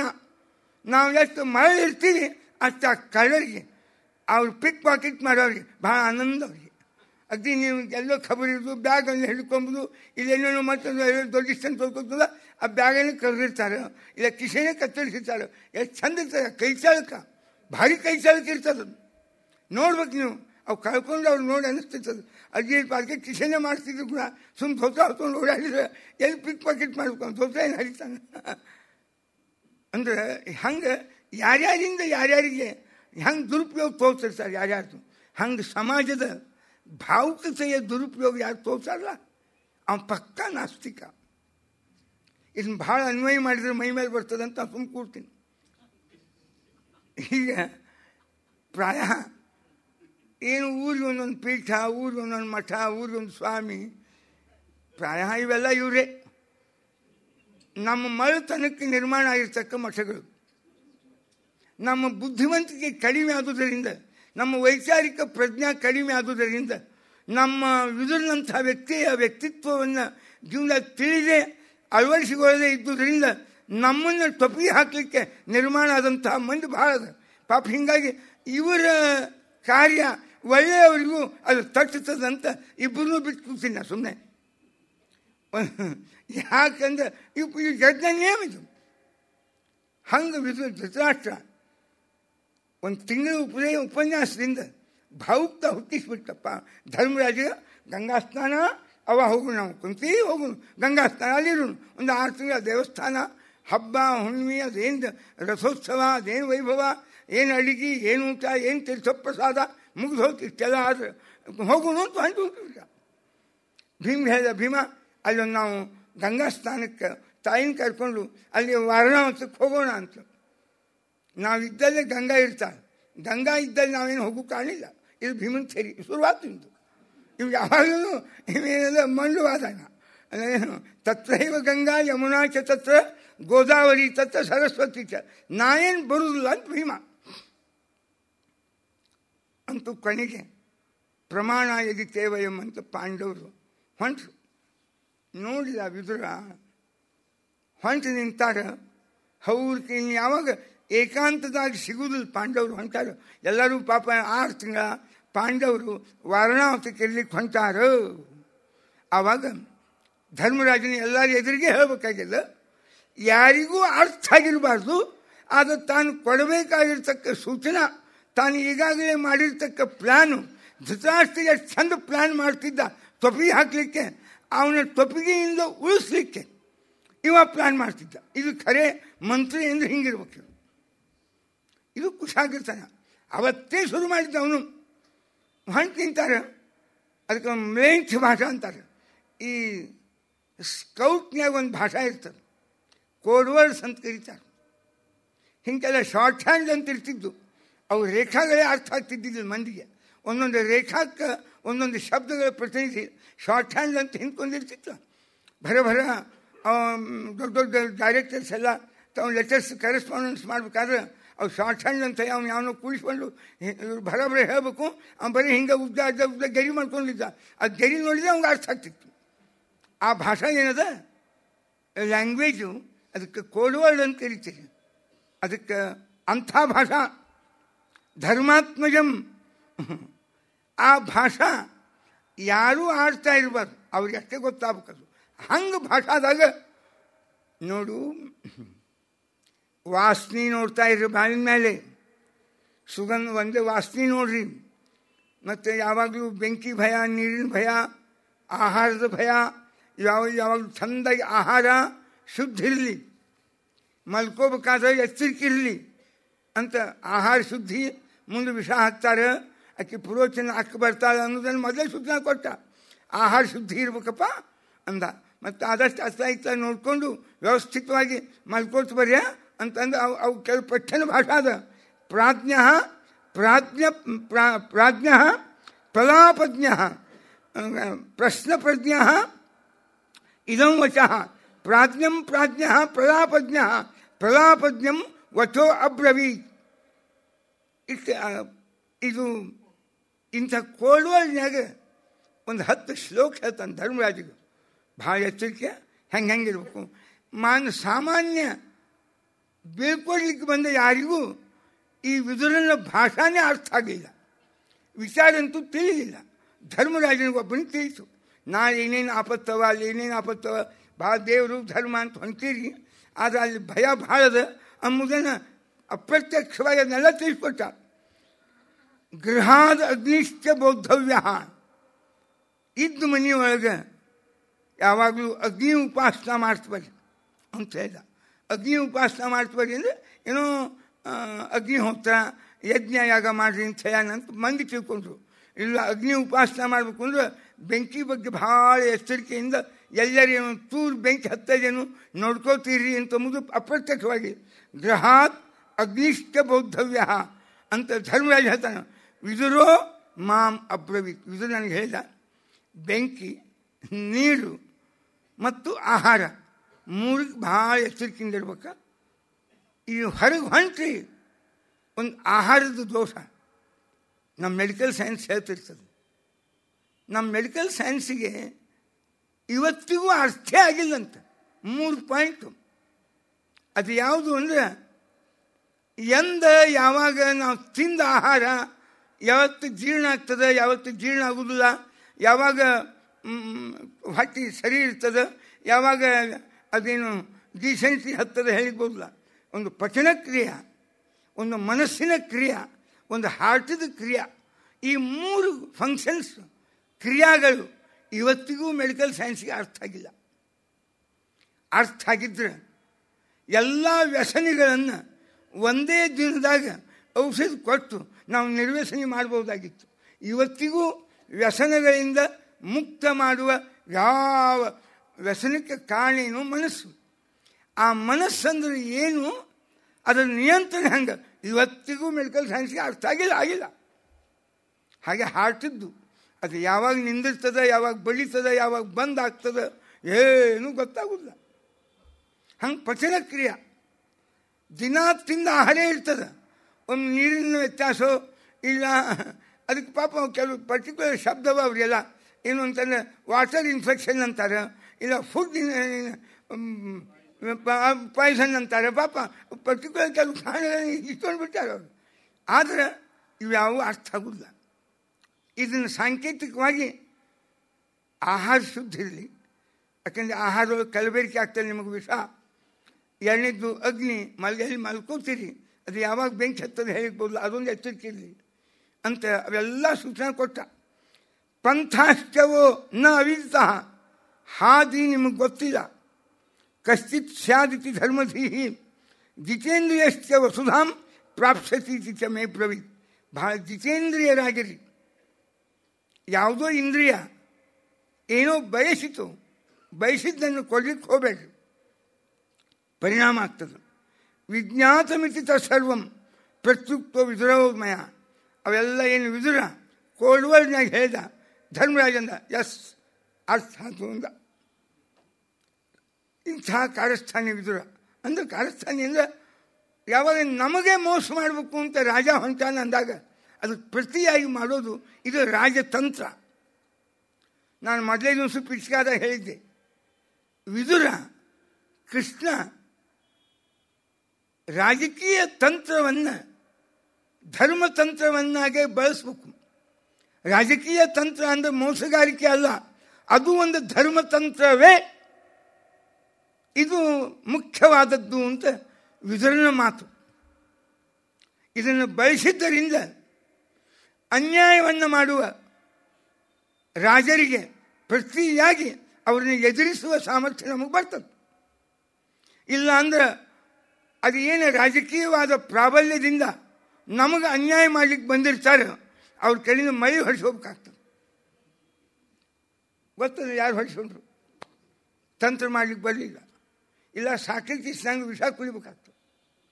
ಜೀವನದಾಗ ಬೇಕಾದಷ್ಟು ಧರ್ಮದ ಜ್ಞಾನದ, ಆದರೆ ಜಗತ್ತಿನ ಅನ್ಯಾಯವನ್ನು ಎದುರಿಸಲಿಕ್ಕೆ ಬೇಕಾಗುವ ಧೈರ್ಯ ಇಲ್ಲ. ವಿದುರನಂತಹ ಬುದ್ಧಿವಂತಿಕೆ ಇಲ್ಲ. ಕುಂತಿಯಂಥ ಧೈರ್ಯ, ವಿದುರನಂಥ ಬುದ್ಧಿವಂತಿಕೆ ಇದ್ದರೆ ಬೇಕಾದ ಅನ್ಯಾಯ ಸಮಾಜ ನಮ್ಮ ಮೇಲೆ ಮಾಡಿ, ರಾಜಕೀಯವಾಗಿ ನಮ್ಮನ್ನು ದ್ವೇಷ ಮಾಡಿ ಅದನ್ನು ಸಮರ್ಥವಾಗಿ ಎದುರಿಸುವ ವ್ಯಕ್ತಿತ್ವ ಸಾಮರ್ಥ್ಯ ಸಂಪಾದನೆ ಮಾಡಬೇಕು ಮನುಷ್ಯ. ಅಂದರೆ ಜೀವನದಾಗ ನಾವು ಬದುಕ್ತೀವಿ. ಇದು ಬೇಕಿದಕ್ಕೆ. ಇದಕ್ಕೆ ತಂತ್ರಗಾರಿಕೆ ಅಂತ ಕರೀತಾನೆ ವಿದುರ. ಇದು ಬೇಕು. ಅದು ಭಾಳ ಚೆನ್ನಾಗಿದ್ದವ. ಹಿಂಗೆ ಇಲ್ಲಿ ವಿದುರನ ಅಧ್ಯಯನ ಮಾಡಿದರೆ ನಿಜವಾಗಿಯೂ ರಾಜಕೀಯ ಅಧಪತನ ತಪ್ತದೆ. ಒಮ್ಮೆ ವಿದುರನ ಪಾತ್ರವನ್ನು ನೋಡಿ ಒಬ್ಬರು ಬರೆದರು. ಈ ವಿದುರನಂಥ ಒಬ್ಬ ವ್ಯಕ್ತಿ ಲಾಲ್ ಬಹದ್ದೂರ್ ಶಾಸ್ತ್ರಿಯವ್ರ ಜೋಡಿ ತಾಷ್ಕಂದಕ್ಕೆ ಏನಾದ್ರು ಹೋಗಿದ್ದ ಅಂದರೆ ಈ ಅಯೂಬ್ ಖಾನ ಅವ್ನು ಸುಡ್ಗಾಡವ ರಷ್ಯಾದವ ಇವ್ರ ಕೈಯಾಗ ಪಾಪ ಸತ್ತು ಹೋತ ಮಾಸ್ತರ. ಅವರು ಮಾಸ್ತರ್ ಇದ್ರು, ಅವರು ಶಿಕ್ಷಾ ಶಾಸ್ತ್ರಿ. ಅವರು ಒಳ್ಳೆ ಲಾಲ್ ಬಹದ್ದೂರ್ ಶಾಸ್ತ್ರಿ ಅಂದರೆ ಸಂಸ್ಕೃತನೊಳಗೆ ಒಂದು ಡಿಗ್ರಿ ಅದು, ಕಾಶಿ ವಿದ್ಯಾಪೀಠದಿಂದ ಶಾಸ್ತ್ರಿ ಅಂತ ಕರೀತಾರೆ ಅದಕ್ಕೆ. ಡಿಗ್ರಿ ಮೊದಲೇ ಡಿಗ್ರಿ ಅದು. ಆ ಡಿಗ್ರಿ ಪಡೆದಂಥ ಒಬ್ಬ ಸಂಸ್ಕೃತ ವಿದ್ವಾಂಸ ಲಾಲ್ ಬಹದ್ದೂರ್ ಶಾಸ್ತ್ರಿಯವರು ನಮಗೆ ತಂತ್ರಗಾರಿಕೆ ಗೊತ್ತಾಗಲಿಲ್ಲ ಅಂದರೆ ಫೇಲ್ ಆಗ್ತೀವಿ. ಅದಕ್ಕೆ ಮೊನ್ನೆ ಕೃಷ್ಣ ಇಡೀ ತನ್ನ ಬಾಲ್ಯದಿಂದ ಪೂತನಾನ ಸಂಹಾರ 11ನೇ ದಿವಸಕ್ಕೆ ಶುರುವಾದ ರಾಜಕೀಯತೆಯೊಳಗೆ ತನ್ನ ಸಂರಕ್ಷಣೆಗಾಗಿ ಮನುಷ್ಯ ಧರ್ಮಕ್ಕೆ ಅವಿರುದ್ಧವಾಗಿ ತಂತ್ರಗಾರಿಕೆಯನ್ನು ಬಳಸುವುದೇ ಒಂದು ಧರ್ಮ. ಅಕ್ಕಿ ವಿಷ ಕುಡಿಸ್ಲಿಕ್ಕೆ ಬಂದಾಕಿಂದ ಅಕ್ಕಿ ಮೇಲೆ ವಿಷ ಹಾಕಿಲ್ಲ. ಅಕ್ಕಿ ವಿಷ ಕೃಷ್ಣನ ಹೊಟ್ಟೆಗೆ ಹೋಗ್ಬೇಕು ಅಂತ ಅಕ್ಕಿ ಆ ವಿಷ ಉಲ್ಟಾ ಅಕ್ಕಿ ಹೊಟ್ಟೆಗೆ ಕಳಿಸಿ ಇವ ಸಾಯ್ಬೇಕು ಅಂತ ಅಕ್ಕಿ ಬಂದರೆ ಅಕ್ಕಿನೇ ಸಂಹಾರ ಮಾಡಿ ಕಳಿಸಿದ ಪುತ್ರನನ್ನು. ಹಿಂಗೆ ತೃಣಾವರ್ತ, ಶಕ್ತಾಸುರ, ಕಂಸ ಹಿಂಗೆ ಹಿಡ್ಕೊಂಡು ಇಡೀ ಜೀವನದಾಗ ಯಾರ್ಯಾರು ಕೃಷ್ಣನ ಅವ ಕಾಲಯವನ ಅಂತ ಕೃಷ್ಣನ ಸಂಹಾರಕ್ಕೆ ಹುಟ್ಟಿದ್ದಂತವ ಕಾಲಯವನ ಅಂತ. ಅವನು ಕರ್ಕೊಂಡು ಬಂದರು ಜರಾಸಂಧ, ನೀ ಕೃಷ್ಣನ ಸಂಹಾರ ಮಾಡಬೇಕು, ನೀ ಹುಟ್ಟಿದ್ದೆ ಅದಕ್ಕೆ, ನಿಮ್ಮ ಅಪ್ಪ ತಪಶ್ಚರ್ಯ ಮಾಡಿ ಅವನು ಗರ್ಗಾಚಾರು ಅಂತ. ಕೃಷ್ಣಂದ ಪಾಪ ಅದೇನೋ ನನ್ನ ಸಂಹಾರಕ್ಕಂತ ಈ ತಂತ್ರಗಾರಿಕೆ ನೀವು ಮಾಡಿರಿ, ಕರ್ಕೊಂಡು ಬಂದಿರಿ ಅವನ್ನ. ಅಡ್ಡಿ ಅವ್ನು ಹೋಗಿ ಮೊದಲು ಜರಾಸಂಧ ಅಂದ, ನಾ ಹಂಗೆ ಅವ್ನು ಬೇಗಿ ನನ್ನ ಕಡೆಯಿಂದ ಒಂದು ಕೆಲಸ ಆಗಲಿಲ್ಲ ಅಂದರೆ ಇನ್ನೊಬ್ರಿಗೆ ಸಹಾಯಕ್ಕೆ ಹೋಗ್ಬೇಕಾಗ್ತದೆ. ಕರೇಣ ಪೀಡ ಏನು ಕೈ ತಿಕ್ಕೊಳ್ಳಂತ. ಯಾವ ಕಾಲಯವನು ಏನು ಅಂತೂ ಹತ್ತು ಬಂದಾಗ ಕತ್ತಿ ಕಾಲು ಹಿಡಿಬೇಕು ಅಂತಿರ್ತಾರೆ. ಅವ್ನು ಕರ್ಕೊಂಡು ಬರ್ಬೇಕಲ್ಲ ಈಗ. ಆತ ಹೋಗಿ ಹೇಳ್ರಪ್ಪ ನಾ ಕರೆದೀನಿ ಅಂತ ಕರೆಸಿ ಅವ್ನು ಕಳಿಸಿರು. ಕೃಷ್ಣಂದ ತಾಯೇನು ಮಾಡಲೇ ಇಲ್ಲ, ಸುಮ್ಮನೆ ಓಡಿ ಹೋದಂತ ತೋರಿಸಿದ ಗುಡ್ಡದ ಮೇಲೆ. ಕೃಷ್ಣ ಬಲರಾಮರು ಹಂಗಾರೆ ಓಡಿ ಹೋಗ್ಯಾರಂತ ತಿಳ್ಕೊಂಡು ಆ ಕಾಲವನ ಬೆನ್ನು ಹತ್ತಿದ. ಅಲ್ಲಿ ಅವನೊಬ್ಬ ಮಲ್ಕೊಂಡಿದ್ದ, ಅವನೇ ಕೃಷ್ಣ ಅಂತ ಜಾಡಿಸಿ ಅವನನ್ನು ಎಬ್ಬಿಸಿದ. ಅವನು ಮುಸುಕುಂದ, ಅವನ ದೃಷ್ಟಿಯಿಂದ ಸತ್ತು ಹೋದ. ಇವು ತಂತ್ರಗಾರಿಕೆ. ಅದಕ್ಕೆ ಬದುಕಿನಾಗ ಒಂದು ಧರ್ಮ, ಒಂದು ನೀತಿ, ಒಂದು ಪ್ರಾಮಾಣಿಕತೆ, ಒಂದು ರಾಜ್ಯ ಉಳಿಬೇಕಾದ್ರೆ ಅದಕ್ಕೆ ಅನಿವಾರ್ಯದ ಜೀವನದಾಗಿಂಥ ತಂತ್ರಗಾರಿಕೆಯನ್ನು ಬಳಸಬೇಕು. ಇದನ್ನು ಬಳಸದೇ ಇದ್ದುದರಿಂದಲೇ ನಾವು ಸಾವಿರಾರು ವರ್ಷ ಇನ್ನೊಬ್ಬರ ಅಧೀನಾಗಿ ಬಾಳಿದ್ವಿ. ಏನಾದ್ರೆ ನಮಗೆ ವಿದುರನಂಥ ನಿಜವಾಗಿಯೂ ವೇದವ್ಯಾಸದೇವರು ವಿದುರನ ಸ್ಟಡಿ ಮಾಡಿರಿ ಅಂತ ನಮಗೆ ಆದಿಪರ್ವದಾಗೆ ಸೂಚನೆ ಕೊಟ್ಟಂಗೆ ನಾವು ಖರೇನ ವಿದುರನ ಅವನ ತಂತ್ರಗಾರಿಕೆಯನ್ನು ಅರ್ಥ ಮಾಡ್ಕೊಂಡಿದ್ವಿ, ಅವನ ಬುದ್ಧಿವಂತಿಕೆಯನ್ನು, ಅವನ ಧರ್ಮದ ನಿಷ್ಠಾವಂತಿಕೆಯನ್ನು. ಅವಾಗ ಖರೇನ ನಮಗೇನಿಂಥ ಅನಿವಾರ್ಯವಾದ ಒಂದು ಸಾವಿರಾರು ವರ್ಷ ಮುಸಲ್ಮಾನರು ಆಳಿದರು, ಮುಂದೊಂದು 200 ವರ್ಷ ಬ್ರಿಟಿಷ್ ಆಳಿದರು. ಆಗ ದೈಹಿಕ ದಾಸರು, ಮುಂದೆ 200 ವರ್ಷ ಮಾನಸಿಕ ದಾಸರು ಆಗಿ ನಾವೇನು ಒಟ್ಟು ನಮ್ಮದು ಏನಿತ್ತು ಎಲ್ಲ ಕಳ್ಕೊಂಡು ಸ್ವಚ್ಛ ಕೂತೀವಿ ಅವತ್ತು. ಇನ್ನು ಹಿಂಗಾಗಿ ಯಾವ್ಯಾವ ಬರ್ತಾನೆ ಯಾವ್ಯಾವ ಹೇಳ್ತಾನೆ, ನಾಯಿ ಛತ್ರಿ ಅಂತಾರಲ್ಲ, ಹಂಗೆ ತಮ್ಮದೇ ಆದ ಸಿದ್ಧಾಂತಗಳು ಹುಟ್ಟೋದು. ಒಂದು ಲೋಹಿಯಾವಾದ ಅಂತ ಒಂದು, ಸಮಾಜವಾದ ಅಂತ ಒಂದು, ಶಾಂತವೇದಿ ಗೋಪಾಲಗೌಡರ ವಾದ ಅಂತ ಒಂದು, ಯಾರ್ಯಾರು ಯಾವ್ಯಾವ ವಾದಗಳೂ ಇಲ್ಲ, ಎಲ್ಲ ಸ್ವಾರ್ಥವಾದ ಅಂಬುದು ಒಂದು ಬೆಳೆದು ನಿಂತಿತ್ತು. ಇವತ್ತಿನ ಪರಿಸ್ಥಿತಿ ಹಂಗದ. ಯಾರೂ ಏನು ಮಾಡಿದರೂ ರಿಪೇರಿ ಆಗಲಾರ್ದಂಥ ಪರಿಸ್ಥಿತಿ ನಿರ್ಮಾಣ ಇದೆ ದೇಶದ ವ್ಯವಸ್ಥೆ. ಇದು ರಾಜಕೀಯ ಈ ಅಧಪತನಕ್ಕೆ ನಮಗೆ ನಮ್ಮ ನಿಜವಾದ ಸಂಸ್ಕೃತಿ, ನಮ್ಮ ಜ್ಞಾನ, ನಮ್ಮದೇ ಆಗಿರ್ತಕ್ಕ ಮೌಲ್ಯಗಳು, ನಮ್ಮದೇ ಆದ ಸಿದ್ಧಾಂತಗಳು, ನಮ್ಮದೇ ಆದ ಪೊಲಿಟಿಕಲ್ ಐಡಿಯಾಸ್, ರಾಜಕೀಯ ಸಿದ್ಧಾಂತಗಳ ಪರಿಚಯ ನಮಗೆ ಇರದೇ ಇದ್ದುದೇ ಇವತ್ತಿನ ಈ ದೊಡ್ಡ ಅನರ್ಥಕ್ಕೆ ಕಾರಣ ಆಗಿದೆ ಅಂತ ವಿದುರನ ವ್ಯಕ್ತಿತ್ವದಿಂದ ನಾವು ತಿಳಿಬೇಕಾಗಿದೆ. ಹೀಗೆ ನಾವು ವೇದವ್ಯಾಸರು ನಮಗೆ ಅವರು ತ್ರಿಕಾಲಜ್ಞರು, ಭಗವಂತ ನಾರಾಯಣ. ಆದ್ದರಿಂದ ಮುಂದಿನ ಪರಿಸ್ಥಿತಿಗೆ ಹೊಂದಿಕೆ ಆಗುವ ಹಂಗೆ ಸಾರ್ವಕಾಲಿಕವಾಗಿರ್ತಕ್ಕ ಸಂದೇಶವನ್ನು ತಮ್ಮ ಕೃತಿಗಳ ಮೂಲಕ ಅವರು ನೀಡಿದರು. ನಾವು ಅದನ್ನು ತಿಳಿಲಿಕ್ಕಾಗಲಿ ತಿಳಿದು ಜೀರ್ಣಿಸಿಕೊಳ್ಳಲಿಕ್ಕಾಗಲಿ ನಮ್ಗೆ ಆಗಲಿಲ್ಲ. ಇದು ವೇದವ್ಯಾಸರ ಇಂಗಿತ. ತೇನ ಮಾಂ ಪ್ರೇಷಿತಂ ವಿದ್ಧಿ. ಆಮೇಲೆ ಒಂದು ದಿವಸ ಧರ್ಮರಾಜ ಹೀಗೆಲ್ಲ ಹೇಳಿ ಕಳಿಸಿದ. ಆವಾಗ ಕಳಿಸಿದ ಮೇಲೆ ಕ್ಷತ್ತಾಥ ನೀತಿ ಬಲತಃ ಅಖಿಲ ಲೋಕವೃತ್ತಂ ಜ್ಞಾನಂ ಸ್ವಚಾರಂ ಕೃತಃ ಖನಕಾಯ ಚೋತೆ. ಖನಕ ಅಂತ ಅವನಿಗೂ ಒಬ್ಬ ಪ್ರಿಯೆ, ಒಳ್ಳೆ ಪ್ರಾಮಾಣಿಕ. ಅವನನ್ನು ಕಳಿಸಿದ ವಿದುರ. ನೋಡು, ಅಲ್ಲಲ್ಲಿ ಬೇಹುಗಾರಿಕೆಯಿಂದ ಕೆಲವು ವಿಚಾರಗಳನ್ನ ನಾನು ತಿಳ್ಕೊಂಡಿನಿ. ಹಿಂಗೆ ಉಪಾಯ ಮಾಡ್ಯಾನಂತವ ದುರ್ಯೋಧನ. ಒಟ್ಟು ಆ ಪುರೋಚನಿಗೆ ಕಂಡೀಷನ್ ಅದ, ನೀವು ಒಟ್ಟು ರಾತ್ರಿ ಮಲಗಬಾರ್ದು. 5 ಮಂದಿ ಮತ್ತು ತಾಯಿ ಮಲಗಿದ ಕೂಡಲೇ ಅರ್ಗಿನ ಮನೆಗೆ ಬೆಂಕಿ ಹತ್ತು. 2 ಮಿನಿಟ್ನಾಗ ಇಡೀ ಬೆಂಕಿಯೆಲ್ಲ ಆವರಿಸ್ತದೆ. ತಕ್ಷಣ ನೀವು ಪಾರಾಗು ಅಂತ ಹೇಳಿರ್ತಾನ. ಹೀಗಾಗಿ ಈಗ 3-4 ತಿಂಗಳಾಯ್ತು ಪುರೋಚನ ನಿತ್ಯ ರಾತ್ರಿ ಎಚ್ಚರಿಕಿರ್ತಾನೆ. ಕರ್ಮಧರ್ಮ ಸಂಯೋಗದಿಂದ ಮತ್ತು ವಿದುರ ಅದು ಏನು ಮ್ಲೇಂಛ ಭಾಷಾದಾಗ ಹೇಳಿದ್ದ ಅದಕ್ಕೆ ಅನುಗುಣವಾಗಿ ಭೀಮ ಎಚ್ಚರಿಕಿರ್ತಾನೆ. ಭೀಮ ಮಲ್ಕೊಳ್ಳಿ ಅಂತ ಪುರೋಚನ ಮಲ್ಕೊಳ್ಳಿ ಅಂತ ಭೀಮ. 6 ತಿಂಗಳು ಇಬ್ಬರು ಮಲ್ಕೊಂಡಿಲ್ಲ. ಇವ ಮಲ್ಕೊಂಡ್ಮೇಲೆ ಅವ ಬೆಂಕಿ ಹಚ್ಬೇಕಂತಾನೆ, ಅವ ಮಲಗಲಿ ಆಮೇಲೆ ಬೆಂಕಿ ಹಚ್ತೀನಿ ಅಂತ ಇವ. ಸಾಪ್ಯಾಗತಾ ಹಿ ಗರಲೇನ ನಿಹಂತು ಮೇತಾನ್ ಉಕ್ತ ಇವ. ಅದಕ್ಕೆ ಖನಕಿ ಹೇಳಿದ. ಈಗ 6 ತಿಂಗಳಾತ, ಭಾಳ ಪೀರಿಯಡ್ ಆಯ್ತು. ಹಾಗಾಗಿ ದುರ್ಯೋಧನ ಇದ್ರ ಮ್ಯಾಲಿನ ಉಪಾಯ ಮಾಡ್ತಾನೆ. ಈ ಮ್ಯಾಲಿನ ಉಪಾಯ ಅಂದ್ರೆ ಇದು ಬೆಂಕಿ ಭಯ ಹೋಗಿ ಆಹಾರದ ಭಯ. ಯಾಕಂದರೆ ಅವರು ಯಾವಾಗಲೂ ಈ ಆಹಾರದೊಳಗೆ ವಿಷ ಹಾಕಲಿಕ್ಕೆ ಅತಿ ರಾಜಕೀಯದೊಳಗೆ ಪಳಗಿದ ವ್ಯಕ್ತಿಯಿಂದ ದುರ್ಯೋಧನ. ಒಟ್ಟು ನಮಗೆ ಅವನ ಡೆಫಿನೇಷನ್ಸೇ ಭಾರಿ ಇದ್ದು. ಒಮ್ಮೆ ಅವರಪ್ಪ ಹೇಳಿದ, ಬಂದ ಪಾಂಡವರ ರಾಜಸೂಯ ಆಗುವನ್ನು ನೋಡಿದ, ಪಾಂಡವರಿಗೆ ಬಂದಿರ್ತಕ್ಕ ಅಪಾರವಾದ ಸಂಪತ್ತನ್ನೆಲ್ಲ ನೋಡಿದ, ಮನೆಗೆ ಬಂದ. ಅಪ್ಪ, ಯದಿ ತೇಷಾಂ ತದೈಶ್ವರ್ಯಂ ನಮಾಂ ಗಚ್ಚೇದ್ ಅಶೇಷತಃ ಮೃತಮೇ ವಾದ್ಯ ಮಾಂ ವಿಧಿ. ಅವಷ್ಟು ಪಾಂಡವರ ಐಶ್ವರ್ಯ ಬಂದು ನಮ್ಮ ಮನೆಯೊಳಗೆ ಬೀಳಬೇಕು. ಅಂಥ ಉಪಾಯಕ್ಕೆ ನೀನು ಅನುಮತಿ ಕೊಡಬೇಕು, ಇಲ್ಲ ನಾನು ನಿನ್ನ ಪಾಲಿಗೆ ಸತ್ಯ ಅಂತಕೋ ಅಂತ ಹೇಳ್ಬಿಟ್ಟ. ಧೃತರಾಷ್ಟ್ರಕ್ಕೆ ಹಾಬಿಡೋದು, ಹಾಗೆಲ್ಲ ಅನ್ಬೇಡಪ್ಪ, ಮುಗಿಲ ಅನ್ಬೇಡ, ವಾಗತ್ಯ ಅವೆಲ್ಲ ಹಾಗೆಲ್ಲ ಅನ್ಬೇಡ. ಹಂಗಾರೆ ಏನು ಮಾಡೋಕ್ಕಂತೀನಿ? ಪಾಂಡವರನ್ನು ದ್ಯೂತಕ್ಕೆ ಕೈ. ದ್ಯೂತ ಅಲ್ಲೋ, ನಾವು ಕ್ಷತ್ರಿಯರು ದೇವರು ಸಂಪಾದನೆ ಮಾಡಲಿಕ್ಕೆ ಅವರವರಿಗೆ ಕೆಲವು ಮಾರ್ಗಗಳನ್ನು ವಿಧಾನ ಮಾಡ್ಯಾನ. ವೇದೋಪಜೀವಿನೋ ವಿಪ್ರಾಹ. ವೇದ, ಶಾಸ್ತ್ರ, ಇತಿಹಾಸ, ಪುರಾಣ ನಂಬಿ ಬಾಳೆ ಬದುಕಿ ಅದರಿಂದ ಸಂಪಾದನೆ ಮಾಡ್ಕೊಂಬೋದು ಅವರು ಬ್ರಾಹ್ಮಣರು. ಕ್ಷತ್ರಿಯ ಶಸ್ತ್ರಜೀವಿನ. ನಾವು ಕ್ಷತ್ರಿಯರು, ಶಸ್ತ್ರಾಸ್ತ್ರದಿಂದ ನಾವು ಬದುಕಬೇಕು. ನಾವು ಹೋರಾಡೋಣ, ಯುದ್ಧ ಮಾಡೋಣ, ಸಂಪಾದನೆ ಮಾಡೋಣ. ಅದನ್ನು ಬಿಟ್ಟು ಈ ದ್ಯೂತ, ಪಾತ, ಸಟ್ಟ, ಇಸ್ಪೇಟು ಇವು ಪ್ರತಿಬಂಧಿತ. ಲಾಟ್ರಿಯಿಂದ ಸಂಪಾದನೆ ಮಾಡಿದೆ, ಈ ಸಟ್ಟದಿಂದ ಸಂಪಾದನೆ ಮಾಡಿದೆ, ಇವೆಲ್ಲ ಪ್ರತಿಬಂಧಿತ, ನಿಷಿದ್ಧ. ಇದರಿಂದ ಒಬ್ಬ ಕ್ಷತ್ರಿಯರಾಗಿ ಹಣ ಸಂಪಾದನೆ ಮಾಡುವ ಉಪಾಯ ಇವು ಅಲ್ಲೋ ಮಾಡಬೇಡ ಅಂತ ಬೇಕಾಗ್ತಾ ಇಲ್ಲ. ದುರ್ಯೋಧನಂದ, ಅಪ್ಪ ಶಸ್ತ್ರ ಅಂದರೆ ಏನು?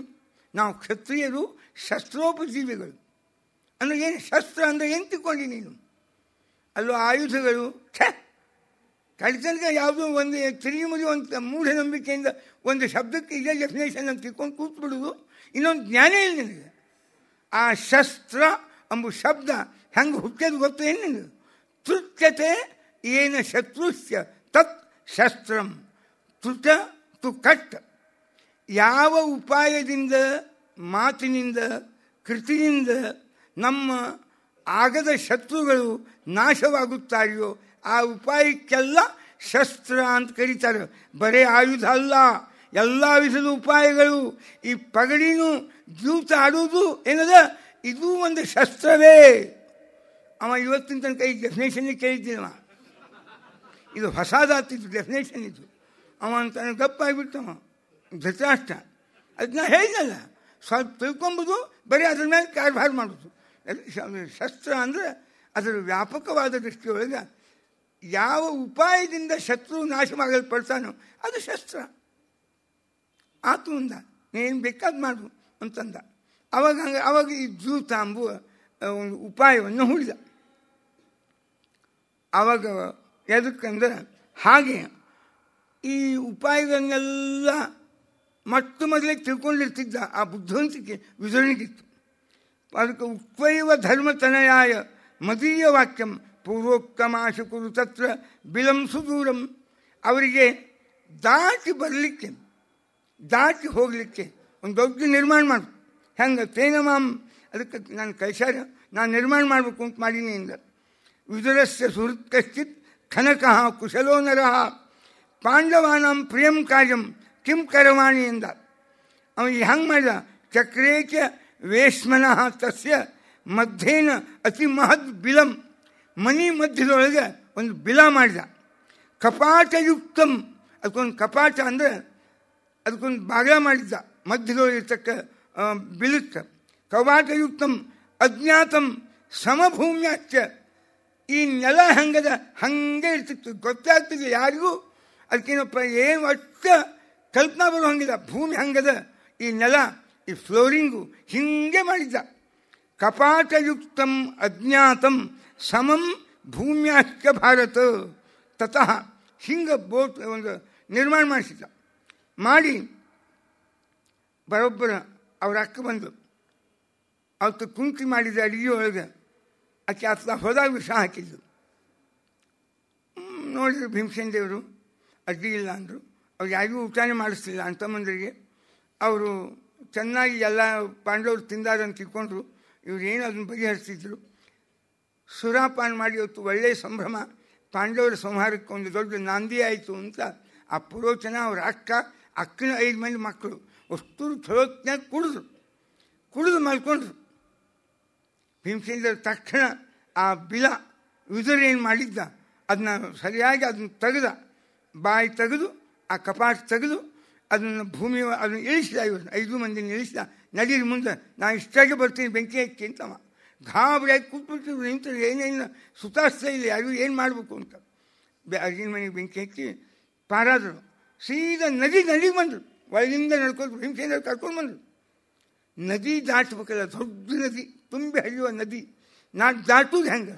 ಇವು 5 ತಾಯಿ ಮತ್ತು 5 ಮಂದಿ ಪಾಂಡವರು ದಾಟ್ಲಿಕ್ಕೆ ಹತ್ರ ಯಾರಿಗಾರ ಕಣ್ಣಿಗೆ ಬಿದ್ದರೆ ಪಾಂಡವರು ಪಾರಾಗ್ಯಾರ, ಅರಿಗಿನ ಮನೆಯವರು ಸತ್ತಿಲ್ಲ ಅಂತ ಮತ್ತೆ ಆ ವಾರ್ತಾ ಬರೋದು. ತಕ್ಷಣ 1 ಮಿನಿಟ್ನಾಗ ಪಾರಾಗಬೇಕು ಆ ದಂಡಿಗೆ ಅಂತ. ತತಃ ತಸ್ಯಾಪಿ ಚಾರೇಣ ಕೇಟಿನ ಪಾರ್ಥಾನಾಂ ದರ್ಶಯಾಮಾಸ ಮನೋ ಮಾರುತಗಾಮಿನಿ.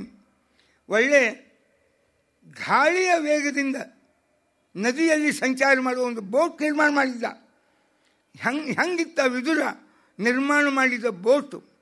ಸರ್ವವಾತ ಸಹಾಂನಾಮಂ, ಎಲ್ಲ ಬಿರುಗಾಳಿಗಳನ್ನು, ಎಲ್ಲ ವಿಧದ ಗಾಳಿಗಳನ್ನು ತಡ್ಕೊಂಬುವ ಸಾಮರ್ಥ್ಯ ಇರ್ತಕ್ಕಂಥದ್ದು. ಯಂತ್ರಯುಕ್ತಾಂ, ಅದಕ್ಕೊಂದು ಯಂತ್ರ ಕೂರಿಸಿದ್ದ ಬೋಟಿಗೆ. ಬ್ಯಾಟ್ರಿ ಅಂತಾರೆ ಅದಕ್ಕೆ. ಅವು ಈ ಬ್ಯಾಟ್ರಿ ಅಲ್ಲ, ಕೈಯಾಗಿ ಹಿಡಿಯೋ ಬ್ಯಾಟ್ರಿ ಅಲ್ಲ. ಅವು ಕಾರಿಗೆ ಅಥವಾ ದೊಡ್ಡ ದೊಡ್ಡ ಅದಕ್ಕೆ ನಾನು ಮೊನ್ನೆ ಹೇಳಿದ್ದಲ್ಲ, ಅದು ಭರದ್ವಾಜರ ಕಡೆಯಿಂದ ದೊಡ್ಡ ಸೈಂಟಿಸ್ಟ್ ಆಗಿನ ಕಾಲಕ್ಕೆ ಭರದ್ವಾಜರು ಅವ್ರದ್ದು ವ್ಯೋಮಯಾನ ತಂತ್ರ ಅಂತ ಒಂದು ದೊಡ್ಡ ಪುಸ್ತಕದ ಸಂಸ್ಕೃತನಾಗದ, ಇವತ್ತು ಅದು ಸಿಗ್ತದೆ. ವ್ಯೋಮಯಾನ, ವಿಮಾನ ಹೆಂಗೆ ನಿರ್ಮಾಣ ಮಾಡಬೇಕು, ಹೆಲಿಕಾಪ್ಟರ್ ಹಿಡ್ಕೊಂಡು ವಿಮಾನದ ತನಕ ದೊಡ್ಡ ಆಕಾಶದಾಗ ಹಾರ್ತಕ್ಕ ಇವನು ಹೆಂಗೆ ನಿರ್ಮಾಣ ಮಾಡಬೇಕು ಅಷ್ಟು ಜಾನವ ಭರದ್ವಾಜರದು. ಭರದ್ವಾಜರನ್ನೇ ಕೇಳಿದ, ಸಂತಾನ ಆಹಾರವನ್ನು ಮನುಷ್ಯ ತಿಂದ ಮೇಲೆ ಅವನೊಳಗೊಂದೇನೋ ಶಕ್ತಿಯಾಗಿ ತಾಯಿ ಗರ್ಭ ಪ್ರವೇಶ ಮಾಡಿ ಬೆಳೆಯೋದು ಬೇಡ. ಯಾವ ಧಾನ್ಯದೊಳಗೆ ಆ ಸಂತಾನದ ಶಕ್ತಿ ಅದ, ಆ ಧಾನ್ಯದಿಂದಲೇ ನೇರ ಜೀವೋತ್ಪತ್ತಿ ಆಗಬೇಕು. ಧಾನ್ಯ ನಾವು ತಿನ್ನಬೇಕು, ನಮ್ಮಲ್ಲಿ ಏನೋ ಶಕ್ತಿನೇ ಇವೆಲ್ಲ ಈ ಮಾಧ್ಯಮಗಳೇ ಬೇಡ, ಡೈರೆಕ್ಟ್ ಧಾನ್ಯದಿಂದಲೇ ಜೀವೋತ್ಪತ್ತಿ ಆಗಬೇಕು ಅಂದವ. ಅದನ್ನು ಮಾಡಿಸವ. ಮತ್ತು ದ್ರೌಪದಿ, ಧೃಷ್ಟದ್ಯುಮ್ನ ಆ ಧಾನ್ಯದಿಂದಲೇ ನೇರವಾಗಿ ಧಾನ್ಯವನ್ನೇ ಅಗ್ನಿಯೊಳಗೆ ಹಾಕಿ ಅಗ್ನಿಯೊಳಗೇ ನಿರ್ಮಾಣ ಆದದ್ದು. ಯಾವ ತಂದೆ ತಾಯಿಯ ಸಂಬಂಧ ಏನೂ ಇಲ್ಲ. ಇವಕ್ಕೆಲ್ಲ ವಿಧಾನಗಳನ್ನೆಲ್ಲ ಭರದ್ವಾಜರು ಹೇಳ್ತಾರೆ. ನಮ್ಮ ಮಹಾಭಾರತ ಸ್ಟಡಿ ಮಾಡಿದರೆ ಅವತ್ತಿನ ಕಾಲದ ವೈಜ್ಞಾನಿಕವಾದ ಪ್ರಗತಿಯ ಒಬ್ಬ ದೊಡ್ಡ ಸೂತ್ರಧಾರ ಅಂದರೆ ಭರದ್ವಾಜ ಋಷಿಗಳು. ಅವರೇ ಇದನ್ನು ಯಂತ್ರಯುಕ್ತ, ಆ ಯಂತ್ರ ಹೆಂಗೆ ಮಾಡಬೇಕು ಅಂದರೆ ಬ್ಯಾಟ್ರಿ ಕೃತ್ವಾ ಮೃಣ್ಮಯಂ ಪಾತ್ರಂ, ಒಂದು ಮಣ್ಣಿನ ಪಾತ್ರೆಯನ್ನು ತಯಾರು ಮಾಡಬೇಕು. ಅದರೊಳಗೆ ಸ್ಥಾಪಯಿತ್ವ ತಾಮ್ರ ಪಟ್ಟಿಕಂ, ಒಂದು ತಾಮ್ರದ ಪ್ಲೇಟು, ಎಲೆಕ್ಟ್ರೋ ಪ್ಲೇಟಿಂಗ್ ಅಂತ ಅದಕ್ಕೆ, ಅದರೊಳಗೆ ಒಂದು ಶಕ್ತಿ ಎನರ್ಜಿ ಅಂತ ಏನು ಕರಿತೀವಿ ಅದರ ಸಂಗ್ರಹಣ ಮಾಡಿ ಆ ಪ್ಲೇಟ್ ಕೂಡಿಸ್ಬೇಕು. ಅದಕ್ಕೆ ಕೂಡಿಸಿ ಅದನ್ನು ಬೋಟು ಆ ಬ್ಯಾಟ್ರಿ ಕೂಡಿಸ್ಬೇಕು, ಅದು ಹರಿತದೆ.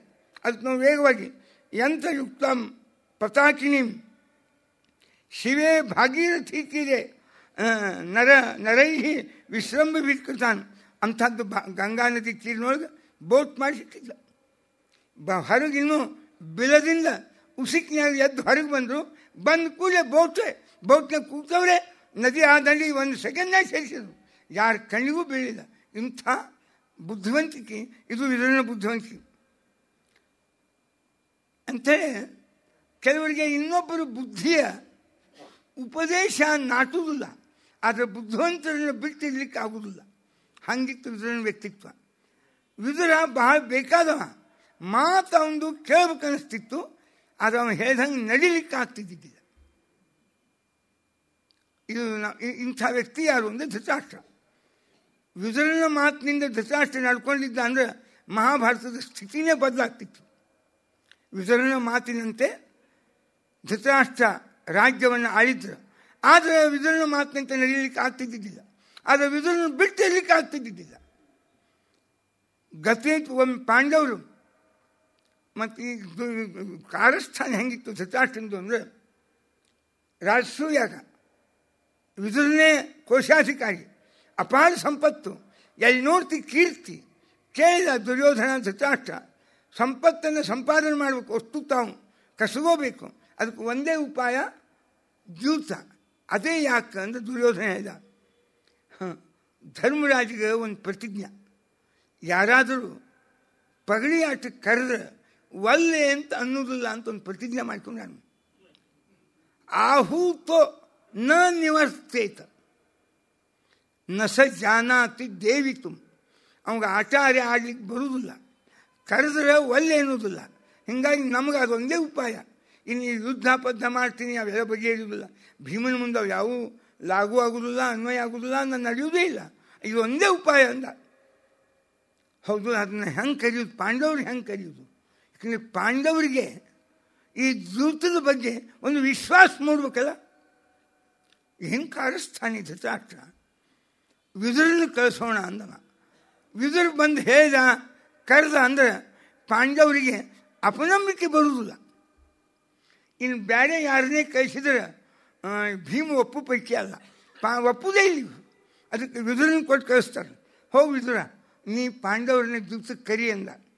ಅಣ್ಣ ಬೇಡ, ಸ್ವಚ್ಛ ನಿಷ್ಠುರವಾಗಿ ಹೇಳಿದ. ಈ ರೀತಿ ಇರ್ತಕ್ಕ ನೋಡು, ಎಷ್ಟು ಧರ್ಮ ಪರಶ್ಚ ಸ್ಯಾತ್ ಹಿತ್ವಾ ಭರ್ತು ಪ್ರಿಯ ಪ್ರಿಯೇ ಅಪ್ರಿಯಾಣ್ಯಾಹ ಪಥ್ಯಾನಿ ತೇನ ರಾಜ ಸಹಾಯವಾನ್. ಎಷ್ಟು ಧರ್ಮಪರಶ್ಚ, ನೋಡು ನಾನು ಧರ್ಮಪರ, ಸ್ವಚ್ಛವಾಗಿ ಹೇಳ್ತೀನಿ. ಅಪ್ರಿಯಾಣ್ಯಾಹ ಪಥ್ಯಾನಿ, ನೀನು ಬಹಳ ಅಪ್ರಿಯ ಆಗ್ಬೋದು. ನಾನು ಹೇಳ್ತಾ ಇದ್ದೇನೆ, ಈ ದ್ಯೂತ ನಿಷಿದ್ಧ, ಆಡಬಾರ್ದು, ಸರ್ವಥಾ ಆಡಬೇಡ, ಕರಿಬೇಡ ಪಾಂಡವ್ರನ್ನ, ಇದನ್ನು ನಿನ್ನ ವಂಶ ಹಾಳಾಗ್ತದೆ ಅಂತ ಸ್ವಚ್ಛ ಹೇಳ್ದ. ಇಲ್ಲೋ ನಾವಿದ್ದೀವಲ್ಲ ಹಿರಿಯರು, ಭೀಷ್ಮಾಚಾರ್ಯ, ದ್ರೋಣಾಚಾರ್ಯ, ಕೃಪಾಚಾರ್ಯ ಮಧ್ಯದಾಗ ಏನಾದ್ರು ತೊಂದರೆ ಬಂದರೆ ನಾವು ನೋಡ್ಕೋತೀವಿ. ನೀ ಕರಿ, ನೀ ಕರ್ಕೊಂಡು ಬರ್ಬೇಕು. ನೀ ಅಣ್ಣ ಕರಿ ಅಂತೀನಿ, ನಾ ಕರೆದು ಬರ್ತೀನಿ. ಆದರೆ ಇದರಿಂದ ನಿನಗೆ ಕ್ಷೇಮ ಮಾತ್ರ ಆಗೋದಿಲ್ಲ. ನೀ ಏನೋ ತಿಳ್ಕೊಂಡು ಅವರೆಲ್ಲ ಸಂಪತ್ತು ಬರ್ತದಂತ. ಏನು ಬರೋದಿಲ್ಲ, ನಿನ್ನ ವಂಶನೇ ನಾಶ ಆಗ್ತದೆ. ನೀ ಬೆಂಕಿ ನುಂಗಿ ಹಂಗೆ ಆಗ್ತದೆ. ಬೆಂಕಿ ನಿನಗೆ ಇಂಥ ಅನ್ಯಾಯ ಧರ್ಮದಿಂದ ಸಂಪಾದನೆ ಮಾಡಿದ ಹಣ ಅದು ಪ್ರಧ್ವಂಸಿನಿ ಕ್ರೂರ ಸಮಾಹಿತಾಶ್ರೀ. ಗಾಂಧಾರಿ ಇದನ್ನೇ ಹೇಳಿದ, ಈ ಎಕನಾಮಿಕ್ಸ್ ಹೇಳಿದ್ಲಕ್ಕೆ.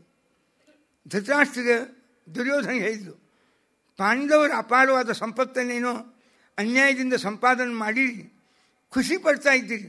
ಇಷ್ಟು ಸಂಪಾದನೆ ಮಾಡಿದ್ದೇನೆ, ಇಷ್ಟು ಸಂಪಾದನೆ ಮಾಡಿದ್ದೇನೆ ಅಂತ.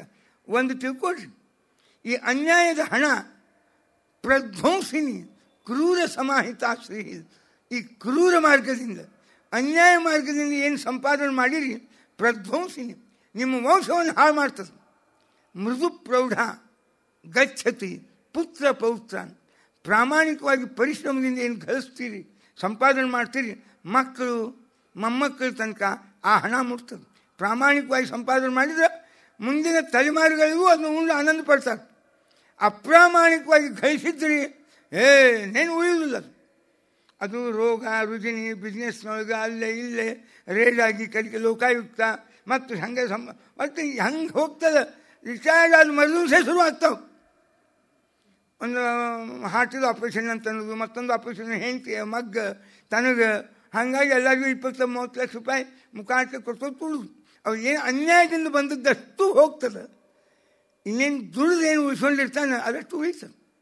ಇದು ಸಾರ್ವಕಾಲಿಕ ಸಿದ್ಧಾಂತ. ಗಾಂಧಾರಿ ಸ್ವಚ್ಛ ಇದ್ಲು, ಕೇಳಿಲ್ಲ. ಆ ವಿದುರ ಸ್ವಚ್ಛ ಇದ್ದ, ನೋಡು ಏನೋ ನಿನ್ನನ್ನು ಕರಿಯಂದಾನ ಕರೆದಿ, ಆದರೆ ಈ ಹಣ ಎಂದೆಂದಿಗೂ ಉಪಯೋಗ ಬೀಳುವುದಿಲ್ಲ, ಏನೇನೇನೇನೂ ಉಪಯೋಗ ಬೀಳುವುದಿಲ್ಲ. ಆದ್ದರಿಂದ ಜಾನಾಮ್ಯಹಂ ಜೂತಂ ಅನರ್ಥ ಮೂಲಂ.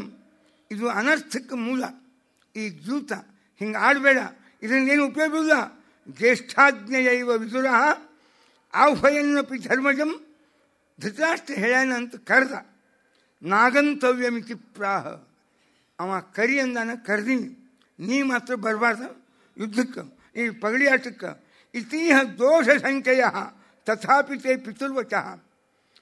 ನನಗೆ ಹಿರಿಯ ಅಣ್ಣ, ಅವನ ಆಜ್ಞಾ ಪರಿಪಾಲನೆ ಮಾಡಬೇಕು. ಒಬ್ಬ ಮಂತ್ರಿಯಾಗಿ ನಾನು ನಿನ್ನ ಕರೆದೀನಿ, ಆದರೆ ಸರ್ವಥ ನೀನು ಬರ್ತಕ್ಕದ್ದಲ್ಲ ಅಂತ ಸ್ವಚ್ಛ ಹೇಳಿದ. ಇಂಥ ಸ್ಪಷ್ಟವಾದಿ ವಿದುರ. ಆದರೂ ಪಾಪ ಧರ್ಮರಾಜಿಗೆ ಅವನದೇನೇನೋ ವೀಕ್ನೆಸ್ಸು. ಬಂದ ಪಗಡಿ ಆಟಕ್ಕೆ. ಅದು ಕೆಲವರಿಗೆ ಪಗಡಿ ಆಟಕ್ಕೆ ಕರೆದು ಒಳ್ಳೆ ಅನ್ನೋದಿಲ್ಲ ಅಂತೇನೋ ಅವನ ಪ್ರತಿಜ್ಞೆ ಅಂತೀವಿ. ಇವು ಯಾವ ಧರ್ಮನೋ ಎಲ್ಲಿರ್ತಾವೆ ಇಂಥ ಪ್ರತಿಜ್ಞೆಗಳು? ಇನ್ನೇನೋ ತಮ್ಮದೇ ಆಗಿರ್ತಕ್ಕ ಮೂಢನಂಬಿಕೆಗಳನ್ನು ಇಟ್ಕೊಂಡು ಏನೋ ಒಂದು ಪ್ರತಿಜ್ಞೆ. ಇದರಿಂದಾಗಿ ಮತ್ತು ಸೋತರು ಅನ್ಯಾಯದಿಂದ. ಬೇಕಾಷ್ಟು ಹೇಳ್ದ, ಅಣ್ಣ ಅನ್ಯಾಯದಿಂದ ಸಂಪಾದನೆ ಮಾಡಬೇಡ, ವಂಶ ಹಾಳಾಗ್ತದೆ, ನಿನ್ನ ವಂಶ ನಿರ್ವಂಶ ಆಗ್ತದೆ. ರುಚಿಸಲಿಲ್ಲ ಧೃತರಾಷ್ಟ್ರನಿಗೆ ಯಾವ ವಿದುರನ ಮಾತುಗಳು. ಪಾಂಡವರು ವನವಾಸಕ್ಕೆ ಹೋದ ಕೂಡಲೇ ವಿದುರಂದ, ಅಣ್ಣ ನಾನು ಸ್ವಲ್ಪ ಪಾಂಡವ್ರು ಹೆಂಗಾದ್ರು 12 ವರ್ಷ ವನವಾಸ, 1 ವರ್ಷ ಅಜ್ಞಾತವಾಸ, ನಾವು ಜೋಡಿ ಇದ್ದು ಬರ್ತೀನಿ ಅಂತ. ಗತೇತು ವಿದುರೇ ರಾಜನ್ ಆಶ್ರಮಂ ಪಾಂಡವಾನ್ ಪ್ರತಿ. ಪಾಂಡವರ ಆಶ್ರಮ ಎಲ್ಲಿತ್ತು, ವನವಾಸ, ಅಲ್ಲೇ ಹೋದ ವಿದುರ. ಧೃತರಾಷ್ಟ್ರೋ ಮಹಾಪ್ರಾಜ್ಞ ಪರ್ಯತಪ್ಯತ. ಧೃತರಾಷ್ಟ್ರನಿಗೆ ಭಾಳ ಸಂಕಾಗಿ ಶುರುವಾತು. ವಿದುರಸ್ಯ ಪ್ರಭಾವಂಚ. ವಿದುರನ ಪ್ರಭಾವ ಭಾರಿಯಾಗಿತ್ತು ಧೃತರಾಷ್ಟ್ರನ ಮೇಲೆ. ಯಾವಾಗಲೂ ಸಂಧಿ ವಿಗ್ರಹ ಕಾರಿತಾಂ. ಯಾವಾಗ ಯಾರ ಜೋಡಿ ಒಪ್ಪಂದ ಮಾಡ್ಕೋಬೇಕು, ಯಾವಾಗ ಯಾರ ಜೋಡಿ ವಿಗ್ರಹ ಜಗಳಾಡಬೇಕು, ಈಗ ಮಾತು ತಿಳ್ಕೊಂಡಿದ್ದ. ವಿವೃದ್ಧಿಂತ ಪರಾಮತ್ವ ಪಾಂಡವಾನಾಂ ಭವಿಷ್ಯತಿ. ಇವ ಹೋಗಿ ಸೇರಿದ, ಪಾಂಡವರ ಅಭಿವೃದ್ಧಿ ಆಗ್ತದೆ, ಇನ್ನು ಮುಗೀತು, ನಮ್ಮ ಮಕ್ಕಳ ಅವನತಿ ಶುರುವಾತು ಅಂತ ಅದು ತಿಳ್ಕೊಂಡೇ ಬಿಟ್ಟ. ಅದು ಒಳಗಿನ ಕಳಕಳಿ ಏನು ಅಂದರೆ ಅಲ್ಲಿ ಭಾಳ ದಿವಸ ವಿದುರ ಇರಬಾರ್ದು. ಇದ್ದ ಅಂದರೆ ಇವನ ಮಾರ್ಗದರ್ಶನದೊಳಗೆ ಪಾಂಡವರು ಬಹಳ ಬೆಳೀತಾರೆ. ಅವ್ರಿಗೆ ಇವ ಭಾಳ ಸಂಧಿ ವಿಗ್ರಹ ರಾಜಕೀಯ ಸಲ್ಲಾಗಾರರು ಅಂತಿರ್ತಾರೆ. ಹಿಂದಕ್ಕೊಬ್ಬ ಇದ್ದ ಅಮೇರಿಕಕ್ಕೆ, ಹೆನ್ರಿ ಕಿಸಿಂಜರ್ ಅಂತಿದ್ದ. ಹಳೆ ಕಾಲಕ್ಕೆ ಹೆನ್ರಿ ಕಿಸಿಂಜರ್ ಅಂತೇಳಿ ಕೆಲವು ಅಂಥವು ಇರ್ತಾವೆ, ಭಾರಿ ಭಾರಿ ಇರ್ತಾವೆ. ಅವು ಇಂಥ ಬುದ್ಧಿವಂತಿಕೆ ಇರ್ತದೆ. ಅವ್ರು ಇಡೀ ಬೇಕಾದಂಗೆ ಅಯ್ಯಾಡಿಸ್ತಿರ್ತಾರೆ ರಾಜಕೀಯವಾಗಿ. ಹಂಗೆ ಈ ನಮ್ಮ ವಿದುರ ಸಂಧಿ ವಿಗ್ರಹಕಾರಿತಾಂ ವಿವೃದ್ಧಿಂಕ ಪರಾಮತ್ವ ಪಾಂಡವಾನಾಂ ಭವಿಷ್ಯತಿ. ಪಾಂಡವರಿಗೆ ವಿವೃದ್ಧಿ ಆಗ್ತದೆ. ಅದಕ್ಕೆ ತಾ ಸಭಾ ದ್ವಾರಮಾಗಮ್ಯ ವಿದುರ ಸ್ಮಾರ ಮೋಹಿತ. ಸಭೆಗೆ ಧೃತರಾಷ್ಟ್ರ ಬರುವಾಗ ವಿದುರನ ನೆನಪಾಗಿ ಮೂರ್ಛಿತನಾಗಿ ಬಿದ್ದ. ಸಮಕ್ಷಂ ಪಾರ್ಥಿವೇಂದ್ರಾಣಂ, ಎಲ್ಲ ರಾಜರ ಎದುರಿಗೆ ವಿದುರನ್ನು ನೆನಪು ಮಾಡಿಕೊಂಡು, ವಿದುರಿಲ್ಲ ನನಗೆ ಚಕ್ಕರ್ ಬರ್ತಾ ಇದೆ ಅಂತ ಬಿದ್ದ ಮೂರ್ಛಿತನಾಗಿ. ಪಪಾತ ಆವಿಷ್ಟ ಚೇತನ, ಭೂಮಿ ಮೇಲೆ ಬಿದ್ದು ಹೋದ. ಸತು ಲಬ್ಧ್ವಾ ಪುನಃ ಸಂಜ್ಞಂ. ಧೃತರಾಷ್ಟ್ರನಿಗೆ ಸ್ವಲ್ಪ ಸಮಯದ ಮೇಲೆ ಎಚ್ಚರಿಕೆ ಬಂತು. ಸಮುತ್ಥಾಯ ಮಹೀತಲ, ಎಚ್ಚರಿಕೆಯನ್ನು ಹೊಂದು ಸಮೀಪೋಪಸ್ಥಿತಂ ರಾಜ ಸಂಜಯಂ ವಾಕ್ಯಮಬ್ರವೀತ್. ಸಂಜಯನನ್ನು ಕರೆದ. ಭ್ರಾತಾಮಮ ಸುಹೃತ್ಯೈವ, ನನ್ನ ತಮ್ಮ ಸಾಕ್ಷಾತ್ ಧರ್ಮ ಯುವಾಪರ, ಅವ ಧರ್ಮದ ರೂಪಿದ್ದಂಗಿದ್ದಾನ. ತಸ್ಯ ಸ್ಮೃತ್ಯಾದ್ಯ ಸುಭೃಶಂ, ಅವನ ನೆನಪಾಗಿ ನನ್ನ ಹೃದಯ ಶೀಳಿ ಹೋಗ್ತಾ ಇದೆ. ಅವನು ಬಿಟ್ಟು ನಾ ಬದುಕಲಿಕ್ಕೆ ಸಾಧ್ಯ ಇಲ್ಲ. ತಾಮಾನಯಸ್ವ ಧರ್ಮಜ್ಞಂ ಮಮ ಭ್ರಾತರಂ, ನಮ್ಮ ತಮ್ಮ ಅವನು ಹೆಂಗಾರು ಮಾಡಿ ಕರ್ಕೊಂಡು ಬಾ ಈಗ. ಇತಿ ಬ್ರುವನ್ ನೃಪತಿ. ಆವಾಗ ಪಶ್ಚಾತ್ತಾಭಿಸಂತಪ್ತ ವಿದುರ ಸ್ಮಾರ ಮೋಹಿತ, ವಿದುರನ ನೆನಪಾಗಿ ಮತ್ತೆ ಧೃತರಾಷ್ಟ್ರ ಮೂರ್ಛಾ ಹೋಗ್ತಿದ್ದ. ಗಚ್ಚ ಸಂಜಯ ಜಾನೀಹಿ, ಹೋಗು ಹೋಗು ಯೋಗನ ಕರ್ಕೊಂಡು ಬಾ ಅವಂಗ. ಸಂಜಯ ಪಾಂಡವರಿದ್ದ ಸ್ಥಳಕ್ಕೆ ಬಂದ. ನಹಿತೇನ ಮಯಾ ಭ್ರಾತ್ರ ಸುಸೂಕ್ಷ್ಮಪಿ ಕಿಂಚನ ವೆಲೀಕಂ ಕೃತಪೂರ್ವಂ ವೈ ಪ್ರಾಜ್ಞೇನಾಮಿತ ಬುದ್ಧಿನ. ಭಾಳ ಬುದ್ಧಿವಂತ ವಿದುರ. ಒಂದು ದಿನ ಇಡೀ ಜೀವನದಾಗ ಒಂದು ಸಣ್ಣ ತಪ್ಪು ಮಾಡಲಿಲ್ಲ. ಇಂಥ ಬೇಡ, ಇಂಥ ಪ್ರಾಮಾಣಿಕ. ಚಕ್ಷ್ಯಾಮಿ ಜೀವಿತಂ ಪ್ರಾಜ್ಞತಂ ಗಚ್ಛಾನಯ ಸಂಜಯ. ಏನೇ ಆಗಲಿ ಅವನು ಕರ್ಕೊಂಡು ಬೈ ಸದ್ದು ಮಾಡಲ. ತಸ್ಯ ತದ್ವಚನಂ ಸುತ್ವ ಸಂಜಯ ಅದನ್ನು ಹೋಗಿ ಹೇಳ ಹೋದ. ಪಾಂಡವರು ಕೃಷ್ಣಾಂಜಲಿ ಮೇಲೆ ಕೂತಿದ್ದಂತೆ ಧರ್ಮರಾಜ. ರೌರವಾಜಿನ ಸಂವೀತಂ ದದರ್ಶಾಥ ಯುಧಿಷ್ಠಿರಂ ವಿದುರೇಣ ಸಹಾಸೀನಂ. ವಿದುರ ಎಲ್ಲ ಋಷಿಮುನಿಗಳು ಯುಧಿಷ್ಠಿರಂ ಉಪಾಗಮ್ಯ ಸಂಜಯನನ್ನು ಗೌರವ ಮಾಡಿದರು.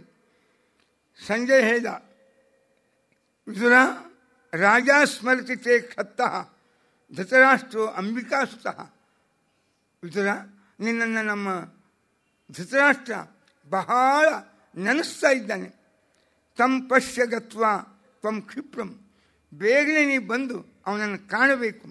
ಅವನು ನೀನು ಬರಲಿಲ್ಲ ಅಂದರೆ ಬಹಳ ದಿವಸ ಉಳಿತಾನೋ ಇಲ್ಲೋ ಸಂಶಯದ. ಸೋನುಮಾನ್ಯ ನರಶ್ರೇಷ್ಠಾನ್ ಪಾಂಡವಾನ್ ಕುರುನಂದನಾನ್ ನಿಯೋಗಾದ್ ರಾಜಸಿಂಹಸ್ಯ ಗಂತುಮರಸಿ. ಬೇಗನೆ ಬಾ ನೀನು ಅಂದ. ಹಾಗೆ ಆಗಲಿ ಅಂತ ವಿದುರ ಬಂದ. ಹಸ್ನಾವತಿಗೆ ಬಂದ. ಧೃತರಾಷ್ಟ್ರನನ್ನು ಭೇಟಿಯಾದ. ತಮ ಪ್ರವೀಣ್ ಮಹಾತೇಜ. ಧೃತರಾಷ್ಟ್ರ ಹೇಳ, ಏನಪ್ಪ ವಿದುರ ಬಂದು ಭಾಳ ಸಂತೋಷ ಆಯ್ತು. ಅದ್ಯ ಚಾಹಂ ದಿವಾರಾತ್ರೌ ತ್ವತ್ಕೃತೆ ಭರತರ್ಷಭ ಪ್ರಜಾಗರೇ ಪ್ರಪಶ್ಯಾಮಿ ವಿಚಿತ್ರಂ ದೇಹಮಾತ್ಮನಃ. ನೀವು ಹೋದಾಗಿನ ತೊಟ್ಟು ಪ್ರಜಾಗರ ರಾತ್ರೆಲ್ಲ ನಾನು ಜಾಗರಣೆ ಮಾಡ್ತಿದ್ದೆ, ನಿದ್ದೆನೇ ಇಲ್ಲ ನನಗೆ. ನಿನ್ನ ನೆನಪಾಗಬೇಕು, ನಿದ್ದೆ ಹಾರ್ತಿತ್ತು. ನೀವೆಲ್ಲ ಒಮ್ಮೆ ಭೀಮನ ನೆನಪಾಗಬೇಕು, ನಿದ್ದೆ ಹಾರ್ತಿತ್ತು. ಜಾಗರ್ಮಿ ರಾತ್ರೆಯ ಸರ್ವ ದೀರ್ಘಮುಷ್ಣಂತೆ ನಿಶ್ವಸಂ. ನಾನು ರಾತ್ರೆಲ್ಲ ನಿದ್ದೆನೇ ಬರ್ತಿದ್ದಿಲ್ಲ. ಪ್ರಜಾಗರೇ ಪ್ರಪಶ್ಯಾಮಿ. ನೋಡು ಅಂಥ ವಿದುರಂ ಮೂರ್ಧ್ನಿ ಆಗ್ರಾಯ ಕ್ಷಮ್ಯತಾಂ. ವಿದುರ ಅಣ್ಣ ತಮ್ಮನಿಗೆ ಕ್ಷಮಾ ಕೇಳ್ಕೊತಾನೆ. ರಾಜ ಒಬ್ಬ ಮಂತ್ರಿಗೆ ಕ್ಷಮಾ ಕೇಳ್ಕೊತಾನೆ. ಒಬ್ಬ ವೀರ ಕ್ಷತ್ರಿಯ ಒಬ್ಬ ಶೂದ್ರನಿಗೆ ಕ್ಷಮಾ ಕೇಳ್ಕೊತಾನೆ. ಕ್ಷಮ್ಯತಾಮಿತಿ ಚೋವಾಚ ಯದುಕ್ತೋಸಿ ಮಯಾ ಅನಘ. ವಿದುರ, ನಾನು ನಿನಗೆ ಏನೇನೋ ಮಾತಾಡಿರ್ಬೇಕು, ಆದರೆ ಕ್ಷಮಾ ಮಾಡು. ನನಗೆ ಏನು ಸ್ವಾರ್ಥ, ಏನೋ ಮಾತಾಡಿರಬೇಕು. ಅದಕ್ಕೆ ಕ್ಷಾಂತಮೇವ ಮಯಾ ರಾಜನ್ ಗುರುರ್ಮೇ ಭವತಃಪರ. ನೀನು ನನ್ನ ಗುರು, ಹಿರಿಯ. ನೀ ಏನು ಅಂದಿ ಆಡಿದ್ದಿ, ಕ್ಷಮಾ ಮಾಡಿದ್ದೇನೆ. ಏಷೋಹಮಾಗತೋ ಶೀಘ್ರಂ, ಅವಶ್ಯವಾಗಿ ಅದಕ್ಕೆ ನಾನು ಬಂದಿದ್ದೇನೆ ಅಂಥೇಳಿ ವಿದುರ ಮತ್ತು ಅವನಿಗೆ ನಮಸ್ಕಾರ ಮಾಡಿ ಏನು ಅಂತ ಕೇಳ್ತಾನೆ. ಹೀಗಿದೆ, ಏನು ಮಾಡ್ಬೇಕು ಅದಕ್ಕೆ ಅಂತ. ನಾನು ನಿನಗೆ ಹೇಳಿದ್ದೆ, ಜೀವನದಾಗ 4-5 ಮಂದಿಗೆ ನಿದ್ದೆ ಬರುವುದಿಲ್ಲ ರಾತ್ರಿ. ಇದ್ದ ಹಣ, ಸಂಪತ್ತು, ಅಧಿಕಾರ, ಕಳ್ಕೊಂಡಿರ್ತಾರಲ್ಲ, ಭಾರಿ ಗೌರವ, ಭಾರಿ ಸ್ಥಾನ, ಭಾರಿ ಸಂಪತ್ತು ಎಲ್ಲ ಕಳ್ಕೊಂಡವರಿಗೆ ರಾತ್ರಿ ನಿದ್ದೆ ಬರುವುದಿಲ್ಲ. ಕಾಮುಕರಿಗೆ ರಾತ್ರಿ ನಿದ್ದೆ ಬರುವುದಿಲ್ಲ. ವ್ಯಸನಿಗಳಿಗೆ ರಾತ್ರಿ ನಿದ್ದೆ ಬರುವುದಿಲ್ಲ. ಪ್ರಬಲರ ವಿರೋಧವನ್ನು ಯಾರು ಕಟ್ಕೊಂಡಿರ್ತಾರೋ ಅವರಿಗೂ ರಾತ್ರಿ ನಿದ್ದೆ ಬರುವುದಿಲ್ಲ. ನೀ ಕಾಮುಕನೂ ಅಲ್ಲ, ವ್ಯಸನಿನೂ ಅಲ್ಲ. ವ್ಯಸನಿಗಳಿಗೆ ಅವ್ರಿಗೆ ತಮ್ಮ ವ್ಯಸನಕ್ಕೇನು ಬೇಕು ಅದು ಸಿಗಲಿಲ್ಲ ಅಂದ್ರೆ ಫಜಿತಿ. ಪಾಪ ಯಾರಿಗೋ ನಾಸಿ ಪುಳಿ ಚಟ ಇತ್ತು ಹಳೆ ಕಾಲದಾಗ. ರಾತ್ರಿ ಆ ಡಬ್ಬಿ ಮುಗಿದು ಹೋಗ್ಯದ, ಗೊತ್ತೇ ಆಗಿಲ್ಲ. ರಾತ್ರಿ 12-1 ಗಂಟೆ ಡಬ್ಬಿ ಖಾಲಿ ಆಗಿಲ್ಲ, ನಿದ್ದೆ ಬರೋವಲ್ತು. ಅದು ನಾಸಿ ಪುಳಿ ಸೇದಲಿಕ್ಕೆ ಬೇಕು. ರಾತ್ರಿ ಹೋಗಿ ಯಾರು ಸೇದವ್ರಿದ್ದಾರೋ ಅವ್ರ ಮೇಲೆ ಅಂಗಡಿಯಂತೂ ಬಂದಾಗಿರ್ತಾವೆ, ಹೋಗಿ ತೊಗೊಂಡು ಬಂದು ಕೊಟ್ಟ ಮೇಲೆ ಸೇದಿದ ಮೇಲೆ ನಿದ್ದೆ ಬಂತು. ಈ ವ್ಯಸನಿಗಳಿಗೆ ನಿದ್ದೆ ಬರುವುದಿಲ್ಲ. ಯಾವುದೇ ವ್ಯಸನ ಇದ್ದರೂ ಆ ವ್ಯಸನ ನಿದ್ದೆ ಬರೆಸ್ಕೊಡಲ್ಲ, ಕಾಮುಕತ ನಿದ್ದೆ ಬರೆಸೋದಿಲ್ಲ. ಇದ್ದುದನ್ನೆಲ್ಲ ಕಳ್ಕೊಂಡವರಿಗೆ ಆ ತೊಂದರೆ, ಆ ದುಃಖದೊಳಗೆ ನಿದ್ದೆ ಬರುವುದಿಲ್ಲ. ಅತಿ ಪ್ರಬಲರ ವಿರೋಧ ಕಟ್ಕೊಂಡವರು ಯಾವಾಗ ಅವರಿಂದ ಯಾವ ಭಯ ಮತ್ತು ಬರ್ತದ ಅವ್ರಿಗೂ ನಿದ್ದೆ ಬರುವುದಿಲ್ಲ. ಅಣ್ಣ ಇದ್ರ ಪೈಕಿ ನೀ ಏನಿದ್ದಿ ಏನು ಅಂದ, ಏನಿಲ್ಲೋ ಅಂದ, ಒಂದಿದ್ದಿ ಏನು. ಪ್ರಬಲರ ವಿರೋಧ ಕಟ್ಕೊಂಡು ಎಲ್ಲಿ ಕೃಷ್ಣ ಇದ್ದಾನ ಅಂತ ಕೃಷ್ಣನ ವಿರೋಧ ನೀ ಕಟ್ಕೊಂಡು ನಿದ್ದೆ ಹೆಂಗೆ ಬರ್ಬೇಕು ನಿನಗೆ, ಅದಕ್ಕೆ ಎಂದೆಂದು ನಿದ್ದೆ ಬರುವುದಿಲ್ಲ ಅಂಥೇಳಿ ಅವನಿಗೆ ಉಪದೇಶ ಶುರು ಮಾಡ್ತಾನೆ. ಅದು ವಿದುರ ನೀತಿ. ನಾಳೆ ನಾಡಿದ್ದು ಭಾರಿ ಅದ್ಭುತ, ಭಾಳ ಮಾತು, ಕೆಲವು ಮಾತು ಹೇಳಿಕ್ಕೆ ನಾ ಪ್ರಯತ್ನ ಪಡ್ತೀನಿ. ಆದರೆ ವಿದುರನ ಬುದ್ಧಿವಂತಿಕೆ ಹೆಂಗಿತ್ತು ಇನ್ನೊಂದು ಉದಾಹರಣೆ ನಾವು ಕಾಣಬೇಕು ಅಂದರೆ, ದುರ್ಯೋಧನ ಎಂದು ಭೀಮ ಹಸ್ತನಾವತಿಗೆ ಬಂದ ತಮ್ಮ ತಂದಿನ ಕಳ್ಕೊಂಡು ಅವತ್ತಿನಿಂದೇ ನೋಡ್ತಿದ್ದ, ಇವ ಬಹಳ ಪ್ರಬಲದ ಈ ಹುಡುಗ, ಇವನಿಂದ ನನಗೂ ಉಳಿಗಾಲಿಲ್ಲ, ಈ ರಾಜ್ಯ ನನಗೆ ದಕ್ಕುವುದಿಲ್ಲ, ಏನು ಬೇಕಾಗಲಿ ಈ ಭೀಮನ ಪರಿಹಾರ ಮಾಡಿದೆ ಅಂದರೆ ತಥೋ ಬಲಂ ಅತಿಖ್ಯಾತಂ ಭೀಮಸೇನಸ್ಯ ತಜ್ಞಾತ್ವ ದುಷ್ಟಭಾವಂ ಅದರ್ಶಯತ. ಈ ಭೀಮನ ಬಗೆಹರಿಸ್ಬೇಕು ಅಂತ ಅದಕ್ಕೆ ಏನು ಮಾಡಬೇಕು? ಒಂದು ದಿವಸ ಭೀಮನ್ನ ಪ್ರಮಾಣ ಕೋಟಿ ಅಂತ ಒಂದು ಮಡು, ಅದರ ಹತ್ತಿರ ಒಂದು ದೊಡ್ಡ ಗಾರ್ಡನ್ನು, ಅಲ್ಲಿ ಭೀಮನ ಊಟಕ್ಕೆ ಕರೆದ. ಹೋದ ಭೀಮ. ಸಾಯಂಕಾಲದ ವೇಳೆ ಸ್ವಯಂ ಪ್ರಕ್ಷಿಪತೆ ಭಕ್ಷ್ಯಂ ಭೀಮಸೇನ ಜಿಘಾಂಸಯ. ಭೀಮನ ಕೊಲ್ಲಬೇಕು ಅಂತ ಅವನ ಎಲೆ ಒಳಗೆ ತಾನೇ ಭಕ್ಷ್ಯಗಳನ್ನು, ವಿಷಪೂರಿತ ಭಕ್ಷ್ಯಗಳನ್ನು ದುರ್ಯೋಧನ ಬಡಿಸಿದ. ಭೀಮ ಒಬ್ಬನೇ ಎಲ್ಲ ತಿಂದ. ಸುಮ್ಮನೆ ನಿದ್ದೆ ಬಂದು ಹಂಗಾತು. ಇದೇ ಅಪೇಕ್ಷಿತ ಅಂತಂದ ದುರ್ಯೋಧನ. ಕಟ್ಟಿ ಹೆಡುಮುರಿಗೆ ಕಟ್ಟಿ ಕಬ್ಬಿಣ ಸರ್ಪಳಿಗಳಿಂದ ಮಡಿನೊಳಗೆ ಭೀಮನನ್ನು ಒಗೆದು ಮನೆಗೆ ಹೋಗ್ಬಿಟ್ಟ ದುರ್ಯೋಧನ. ರಾತ್ರಿ 12 ಆತು, 1 ಆತು, ಭೀಮ್ ಬರಲೇ ಇಲ್ಲ. ಕೊಗತೋ ಭಗವನ್ ಖತ್ತಃ ಭೀಮಸೇನೋ ನ ದೃಶ್ಯತೆ. ಕುಂತು ವಿಚಾರ ಮಾಡಿದ್ರು, ಅಲ್ಲ ಭೀಮ ಮನೆಗೆ ಬರಲಿಲ್ಲ, ಯಾರನ್ನು ಹೋಗಿ ಕೇಳಿ? ರಾಜ ಧೃತರಾಷ್ಟ್ರನ ಕೇಳೇನು, ಹಿಂಗೆ ನಿನ್ನ ದುರ್ಯೋಧನ ಕರ್ಕೊಂಡು ಹೋಗಿದ್ದ ನಮ್ಮ ಭೀಮನ್ನ, ಏನೋ ಎಂತೋ ಅವರೆಲ್ಲರೂ ಮನೆಗೆ ಬಂದಾರಂತ, ನಮ್ಮ ಹುಡುಗ ಒಬ್ಬನೇ ಮನೆಗೆ ಬಂದಿಲ್ಲ, ಏನಾಗ್ಯದ ಅಂತ ಕೇಳೇನು ಅವನು ಹೋಗಿ ಅಂತ. ಮಗನ ಎಲ್ಲ ಕಾರ್ಯದೊಳಗೆ ತಂದು ಶಾಮೀಲಾಗಿರ್ತಾನೆ, ಅಲ್ಲೇನು ನ್ಯಾಯ ಸಿಗುವುದಿಲ್ಲ, ಅಲ್ಲಿ ಬೇಡ ಅಂದರು. ಕುಂತಿ ಅಲ್ಲೇನು ಹೋಗಲಿಲ್ಲ ಧೃತರಾಷ್ಟ್ರನ ಬಳಿಗೆ. ಭೀಷ್ಮಾಚಾರ್ಯ ಬಳಿಗೆ ಹೋಗಲೇನು ಅಂತ ಕೇಳಿದ್ರು. ಮನೆ ಹಿರಿಯರು ಅಂತ. ಬೇಡ, ಅಷ್ಟು ಚಲೋ ಅಲ್ಲ. ಯಾಕೆ? ಸಮಾಜ ಭೀಷ್ಮರಿಗೂ ಅಪವಾದ ಕೊಡ್ತದೆ, ನನಗೂ ಅಪವಾದ ಕೊಡ್ತದೆ. ಆದ್ದರಿಂದ ಅವರು ಆಜನ್ಮ ಬ್ರಹ್ಮಚಾರಿಗಳು, ನಾವೊಬ್ಬ ವಿಧವಾ ಸ್ತ್ರೀ. ಮಗ ಬಂದಿಲ್ಲ ನೋಡ್ರಿ, ಯಾಕೋ ಭೀಮ ಅಂತ ನಾನು ಸುಮ್ಮನೆ ಒಳಗೆ ಹೋಗಿ ಕೇಳ್ತೀನಿ. ಅವಶ್ಯವಾಗಿ ನಾನು ವಿಚಾರ ಮಾಡ್ತೀನಿ ಅಂತ ಇಷ್ಟು ಹೇಳ್ತಾರೆ. ನಾ ಅವ್ರ ಮನೆಯಿಂದ ಹೊರಗೆ ಬಿದ್ದದ್ದನ್ನು ನೋಡಿದರೆ ಸುಮ್ಮನೆ ಭೀಷ್ಮರಿಗೂ ಅಪವಾದ ಕೊಟ್ಟು ಬಿಡ್ತಾರು, ನನಗೂ ಅಲ್ಲಿ ಬೇಡ, ಅವ್ರ ಮನೆಗೆ ಹೋಗೋದು ಬೇಡ. ಎಲ್ಲಿ ಹೋಗಲಿ? ವಿದುರನ ಮನೆಗೆ ಬಂದರು, ನೇರವಾಗಿ ವಿದುರನ ಮನೆಗೆ ಬಂದರು. ಭೀಮಸೇನೋ ನದೃಶ್ಯತೆ ಉದ್ಯಾನ ನಿರ್ಗತ ಸರ್ವೇ. ಎಲ್ಲರೂ ಗಾರ್ಡನ್ನಿಂದ ಆಗಿಂದಾಗ ಉಂಡು ಹೋಗ್ಯಾರ. ತತ್ರ ಏಕಸ್ತು ಮಹಾಬಾಹು ಭೀಮೋ ನಾಭ್ಯೇತಿ ಮಾಮಿಹ. ಒಬ್ಬನೇ ಒಬ್ಬ ಭೀಮ ಯಾಕೋ ಬಂದಿಲ್ಲ ನೋಡು ಅಂತ ವಿದುರ ನಗಲಿಕ್ಕೆ ಶುರು ಮಾಡಿದ. ಭೀಮ ನಿನ್ನ ಸಂರಕ್ಷಣೆಯೊಳಗೆ ಬದುಕಬೇಕು ಆಗುವ ಅನಿವಾರ್ಯತೆ ಉಳ್ಳವನಲ್ಲ. ನೋಡು, ನೀ ಹೀಗೆಲ್ಲ ಹೇಳ್ಕೋತ ಹೊಂಟಿ ಅಂದರೆ ಮನೆಗೆ ದುರ್ಯೋಧನ ಏನೋ ಮಾಡ್ಯಾನೇನೋ, ನಮ್ಮ ಹುಡುಗ ಬಂದಿಲ್ಲರಿ, ಹೊಂಗೆ ಬಂದಿಲ್ಲ ಅಂದ್ರೆ ಈ ಬಾಕಿ ಮಣ್ಣಿನ ಬಗೆಹರಿಸ್ತಾನೆ. ಶೇಷ ಮೈಮಂ ವದಸ್ವ ಕಲ್ಯಾಣಿ ಕುಂತಿ ಯಾರ ಮುಂದೆ ಈ ಮಾತು ಹೇಳಬೇಡ, ಶೇಷ ಸಂರಕ್ಷಣೆ ಕುರು, ಬಾಕಿ ಮಕ್ಕಳು ಸಂರಕ್ಷಣೆ ಮಾಡು. ಅವ ಮಹಾ ದುಷ್ಟಿದ್ದಾನೆ ಭೀಮ ದುರ್ಯೋಧನ. ಪ್ರತ್ಯಾದಿಷ್ಟೋ ಹಿ ದುಷ್ಟಾತ್ಮ ಶೇಷೇಪಿ ಪ್ರಹರತ್ತವ. ಈ ಬಾಕಿ ಮಂದಿನೂ ಬಗೆಹರಿಸ್ತಾನವ. ಸಿಟ್ಟಿಗೆ ಬಂದ ಅಂದ್ರೆ ದುರ್ಯೋಧನ, ಬೇಡ, ದೀರ್ಘಾಯುಷ ತವ ಸುತ, ನಿನ್ನ ಮಕ್ಕಳೆಲ್ಲ ದೀರ್ಘಾಯುಷಗಳಿದ್ದಾರೆ. ನಾಗಮಿಷ್ಯತಿ ತೇ ಪುತ್ರ ಪ್ರೀತಿಂ ತೋತ್ಪಾದಯಿಷ್ಯತಿ. ಆಗಮಿಷ್ಯತಿ, ನಿನ್ನ ಮಗ ಭೀಮ ಸಮರ್ಥಿದ್ದಾನೆ, ನೀನೇನು ಅವನು ಯೋಚನೆ ಮಾಡಬೇಡ, ತಾನೇ ಬರ್ತಾನೆ, ಬಂದು ಎಲ್ಲರೂ ಸಂರಕ್ಷಣೆ ಮಾಡ್ತಾನೆ. ನೀ ಅದು ಬಾಕಿ ಮಕ್ಕಳನ್ನ ಸಂರಕ್ಷಣೆ ಮಾಡಿ ಮೊದಲು. ಇವ್ರ ಬಗ್ಗೆ ಬಹಳ ಗಮನ ಇಟ್ಟು, ಅದಕ್ಕೆ ಹೋದ ಭೀಮನ ಬಗ್ಗೆ ಭಾಳ ತಿರ್ಕೊಂಡು ಕೂಡಬೇಡ, ಇವ್ರನ್ನೆಲ್ಲರೂ ಕಳ್ಕೊಂಡಿಗೆ ಇಟ್ಕೊಂಡು ಬಾಕಿ ಅವ್ರನ್ನ ಸಂರಕ್ಷಣೆ ಮಾಡಿ. ಯಾಕಂದ್ರೆ ಅವ್ರನ್ನ ಹುಡುಕ್ಲಿಕ್ಕೆ ಹೋದಾಗ ಇವ್ರನ್ನೂ ಬಗೆಹರಿಸಿದ ಅಂದ್ರೆ ನೀ ಏನು ಮಾಡತ್ತಿದ್ದಿ, ಅದನ್ನ ಮೊದಲು ನಿನ್ನ ನೋಡು ಅಂತಂದ. ತೇಷಾಂ ಇಂಗಿತ ಭಾವಜ್ಞ ವಿದುರ ತತ್ವದರ್ಶಿವಾನ್. ಹೀಗಾಗಿ ಅವರೆಲ್ಲರೂ ಭಾವನಾ ತಿಳ್ಕೊತಿದ್ದ. ಆಕಾರೇಣಚ, ಅವರ ಮಾರಿ ಮೇಲಿನ ಆಕಾರ, ಗೆರಿ, ವಿಕಾರ, ಅದರಿಂದ ಒಳಗಿನ ಎಲ್ಲ ಭಾವನೆ ಅಳಿತಿದ್ದ. ಇವ ಬಲವಂತಶ್ಚ ದಾಸಾರ. ನೋಡು ಅಣ್ಣ, ಭಾಳ ಅನ್ಯಾಯ ಮಾಡಿ ಸಂಪಾದನೆ ಮಾಡಲಿಕ್ಕೆ ಹೋಗಬೇಡ. ಅನ್ಯಾಯ ಇದ್ದಲ್ಲಿ ದೇವರಿರುವುದಿಲ್ಲ. ಕಾಮ, ಕ್ರೋಧ, ಲೋಭ ಇದ್ದಲ್ಲಿ ದೇವರಿರುವುದಿಲ್ಲ. ಒಂದು ತುಳಸಿದಾಸ್ ಭಾಳ ಚಂದ ಹೇಳಿದ, ಕೈಕೇಯಿ ಮೇ ಕ್ರೋಧ, ದಶರಥ ಮೇ ಕಾಮ, ಮಂಥರಾ ಮೇ ಲೋಭ. ಮಂಥರೆಯಲ್ಲಿ ಲೋಭ, ಕೈಕೇಯಿಯಲ್ಲಿ ಕ್ರೋಧ, ದಶರಥನಲ್ಲಿ ಆ ಕೈಕೇಯಿಯ ಬಗ್ಗೆ ಕಾಮ. जहाँ पर काम, क्रोध और लोभ का निवास हो वहाँ पर राम कैसे रह सकता है, इसलिए चला गया वन को ಅಂತ. ಅದಕ್ಕೆ ಅವನು ಮೂರು ದುರ್ಗುಣ ಇದ್ದಲ್ಲೇ ರಾಮ ಎಲ್ಲಿ ಕೂಡ್ಬೇಕು? ಈ ಕಾಮ, ಕ್ರೋಧ, ಲೋಭದ ಮೇಲೆ ಕೂಡ್ಬೇಕು. ಅವ ಎಲ್ಲಿ? ಅದಕ್ಕೆ ಅವ್ನು ಕಾಡಿ ಹೋಗ್ಬಿಟ್ಟು ಅವ ಎಲ್ಲಿ ಈ ಮೂರು ಮಂದಿ ಇವ್ರದೇ ಪ್ರಾಬಲ್ಯ ಹೆಚ್ಚಾದಾಗ ಈ ತ್ರಿಮೂರ್ತಿಗಳದು ಭಗವಂತಲ್ಲಿ ಇರುವುದಿಲ್ಲ.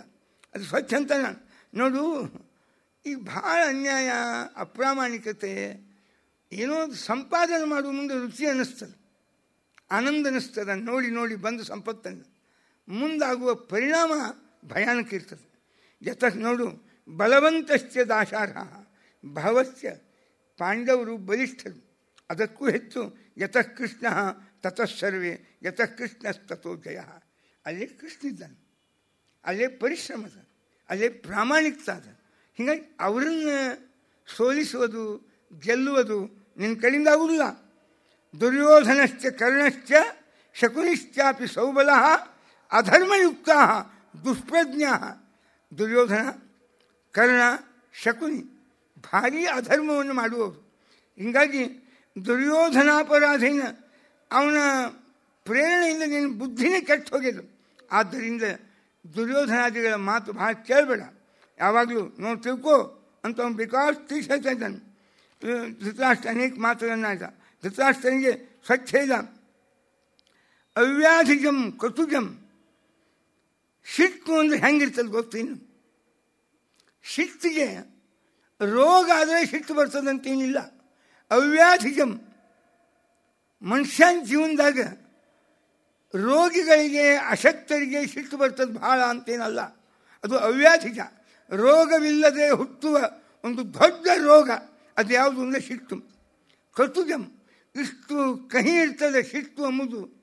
ಅವ್ನು ರಜನೀಶನ ಮಾತು ಹಾಕಿರ್ತಾರೆ ನಮ್ಮ KSRTC ಬಸ್ನಾಗ. 1 ನಿಮಿಷದ ಸಿಟ್ಟು 60 ನಿಮಿಷದ ನಿಮ್ಮ ಶಾಂತಿ, ಸಂತೋಷವನ್ನು ಕಸಿದುಕೊಳ್ತದೆ. ಅಷ್ಟು ಕೆಪಾಸಿಟಿ ಅದು. ಒಂದು ಸೆಕೆಂಡ್ ನೀವು ಸಿಟ್ಟು ಗೆದ್ದು ಥರ ಒದರಾಡ್ರಿ, 1 ತಾಸು ಮೈ ನಡುಗ್ತದೆ, ತಲೆ ತಿರುಗ್ತದೆ. ಅದು ಏನು ಮಾತು, ಏನು ಕೃತಿ, ಒಂದು ಟೆನ್ಷನ್ 1 ತಾಸು, 1 ಮಿನಿಟಿನ ಸಿಟ್ಟು, ಅದರದ್ದು ದುಷ್ಪರಿಣಾಮ, ಸೈಡ್ ಎಫೆಕ್ಟ್ 1 ತಾಸು ಇರ್ತದೆ. ರಜನೀಶ ಅದು ಫ್ರೈಡ್ನ ಅವನು ದೊಡ್ಡ ಮನಸ್ಶಾಸ್ತ್ರಜ್ಞ. ಈ ಫ್ರೈಡ್ ಗೀಳು ಏನೇನೇನೇ ಬಂದದ ಈ ಹೊರಗಿನ ಮನಸ್ಶಾಸ್ತ್ರಜ್ಞರು, ನಮ್ಮ ಇಂಡಿಯನ್ ಮನಸ್ಶಾಸ್ತ್ರಜ್ಞರು ಭಾಳ ಚಲೋ ಅಧ್ಯಯನ ಮಾಡಿದವ, ಅದ್ರ ಮೇಲೆ ಭಾಳ ಪುಸ್ತಕ ಬರೆದವ. ಹಂಗೆ ಅವ್ಯಾಧಿಜಂ, ಸಿಟ್ಟು ಎಂಬುದು ರೋಗದಿಂದ ಹುಟ್ಟುವ ಒಂದು ಪರಿಣಾಮ ಅಲ್ಲ. ಕಟುಜಂ, ಭಯಂಕರ ಕಠಿಣದು, ಅದು ಕಹಿ ಭಾಳ ಕಠಿಣ.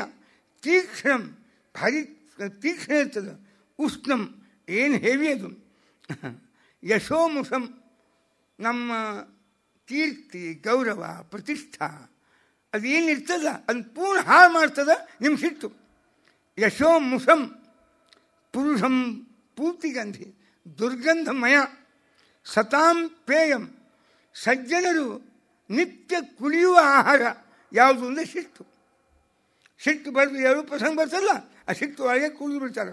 ಸತಾಂ ಪೇಯಂ ಯನ್ನ ಪಿಬಂತಿ ಅಸಂತಹ, ಆ ಸಿಟ್ಟು ಕುಡಿಯುವುದಿಲ್ಲ ಯಾರು ಈ ದಾಡ್ರು ಅಯೋಗ್ಯರು ಸಿಟ್ಟು ಕುಡಿಯುವುದಿಲ್ಲ, ಸಜ್ಜನರು ಮಾತ್ರ ಅದನ್ನು ಕುಡಿದು ಹಾಕ್ತಾರೆ.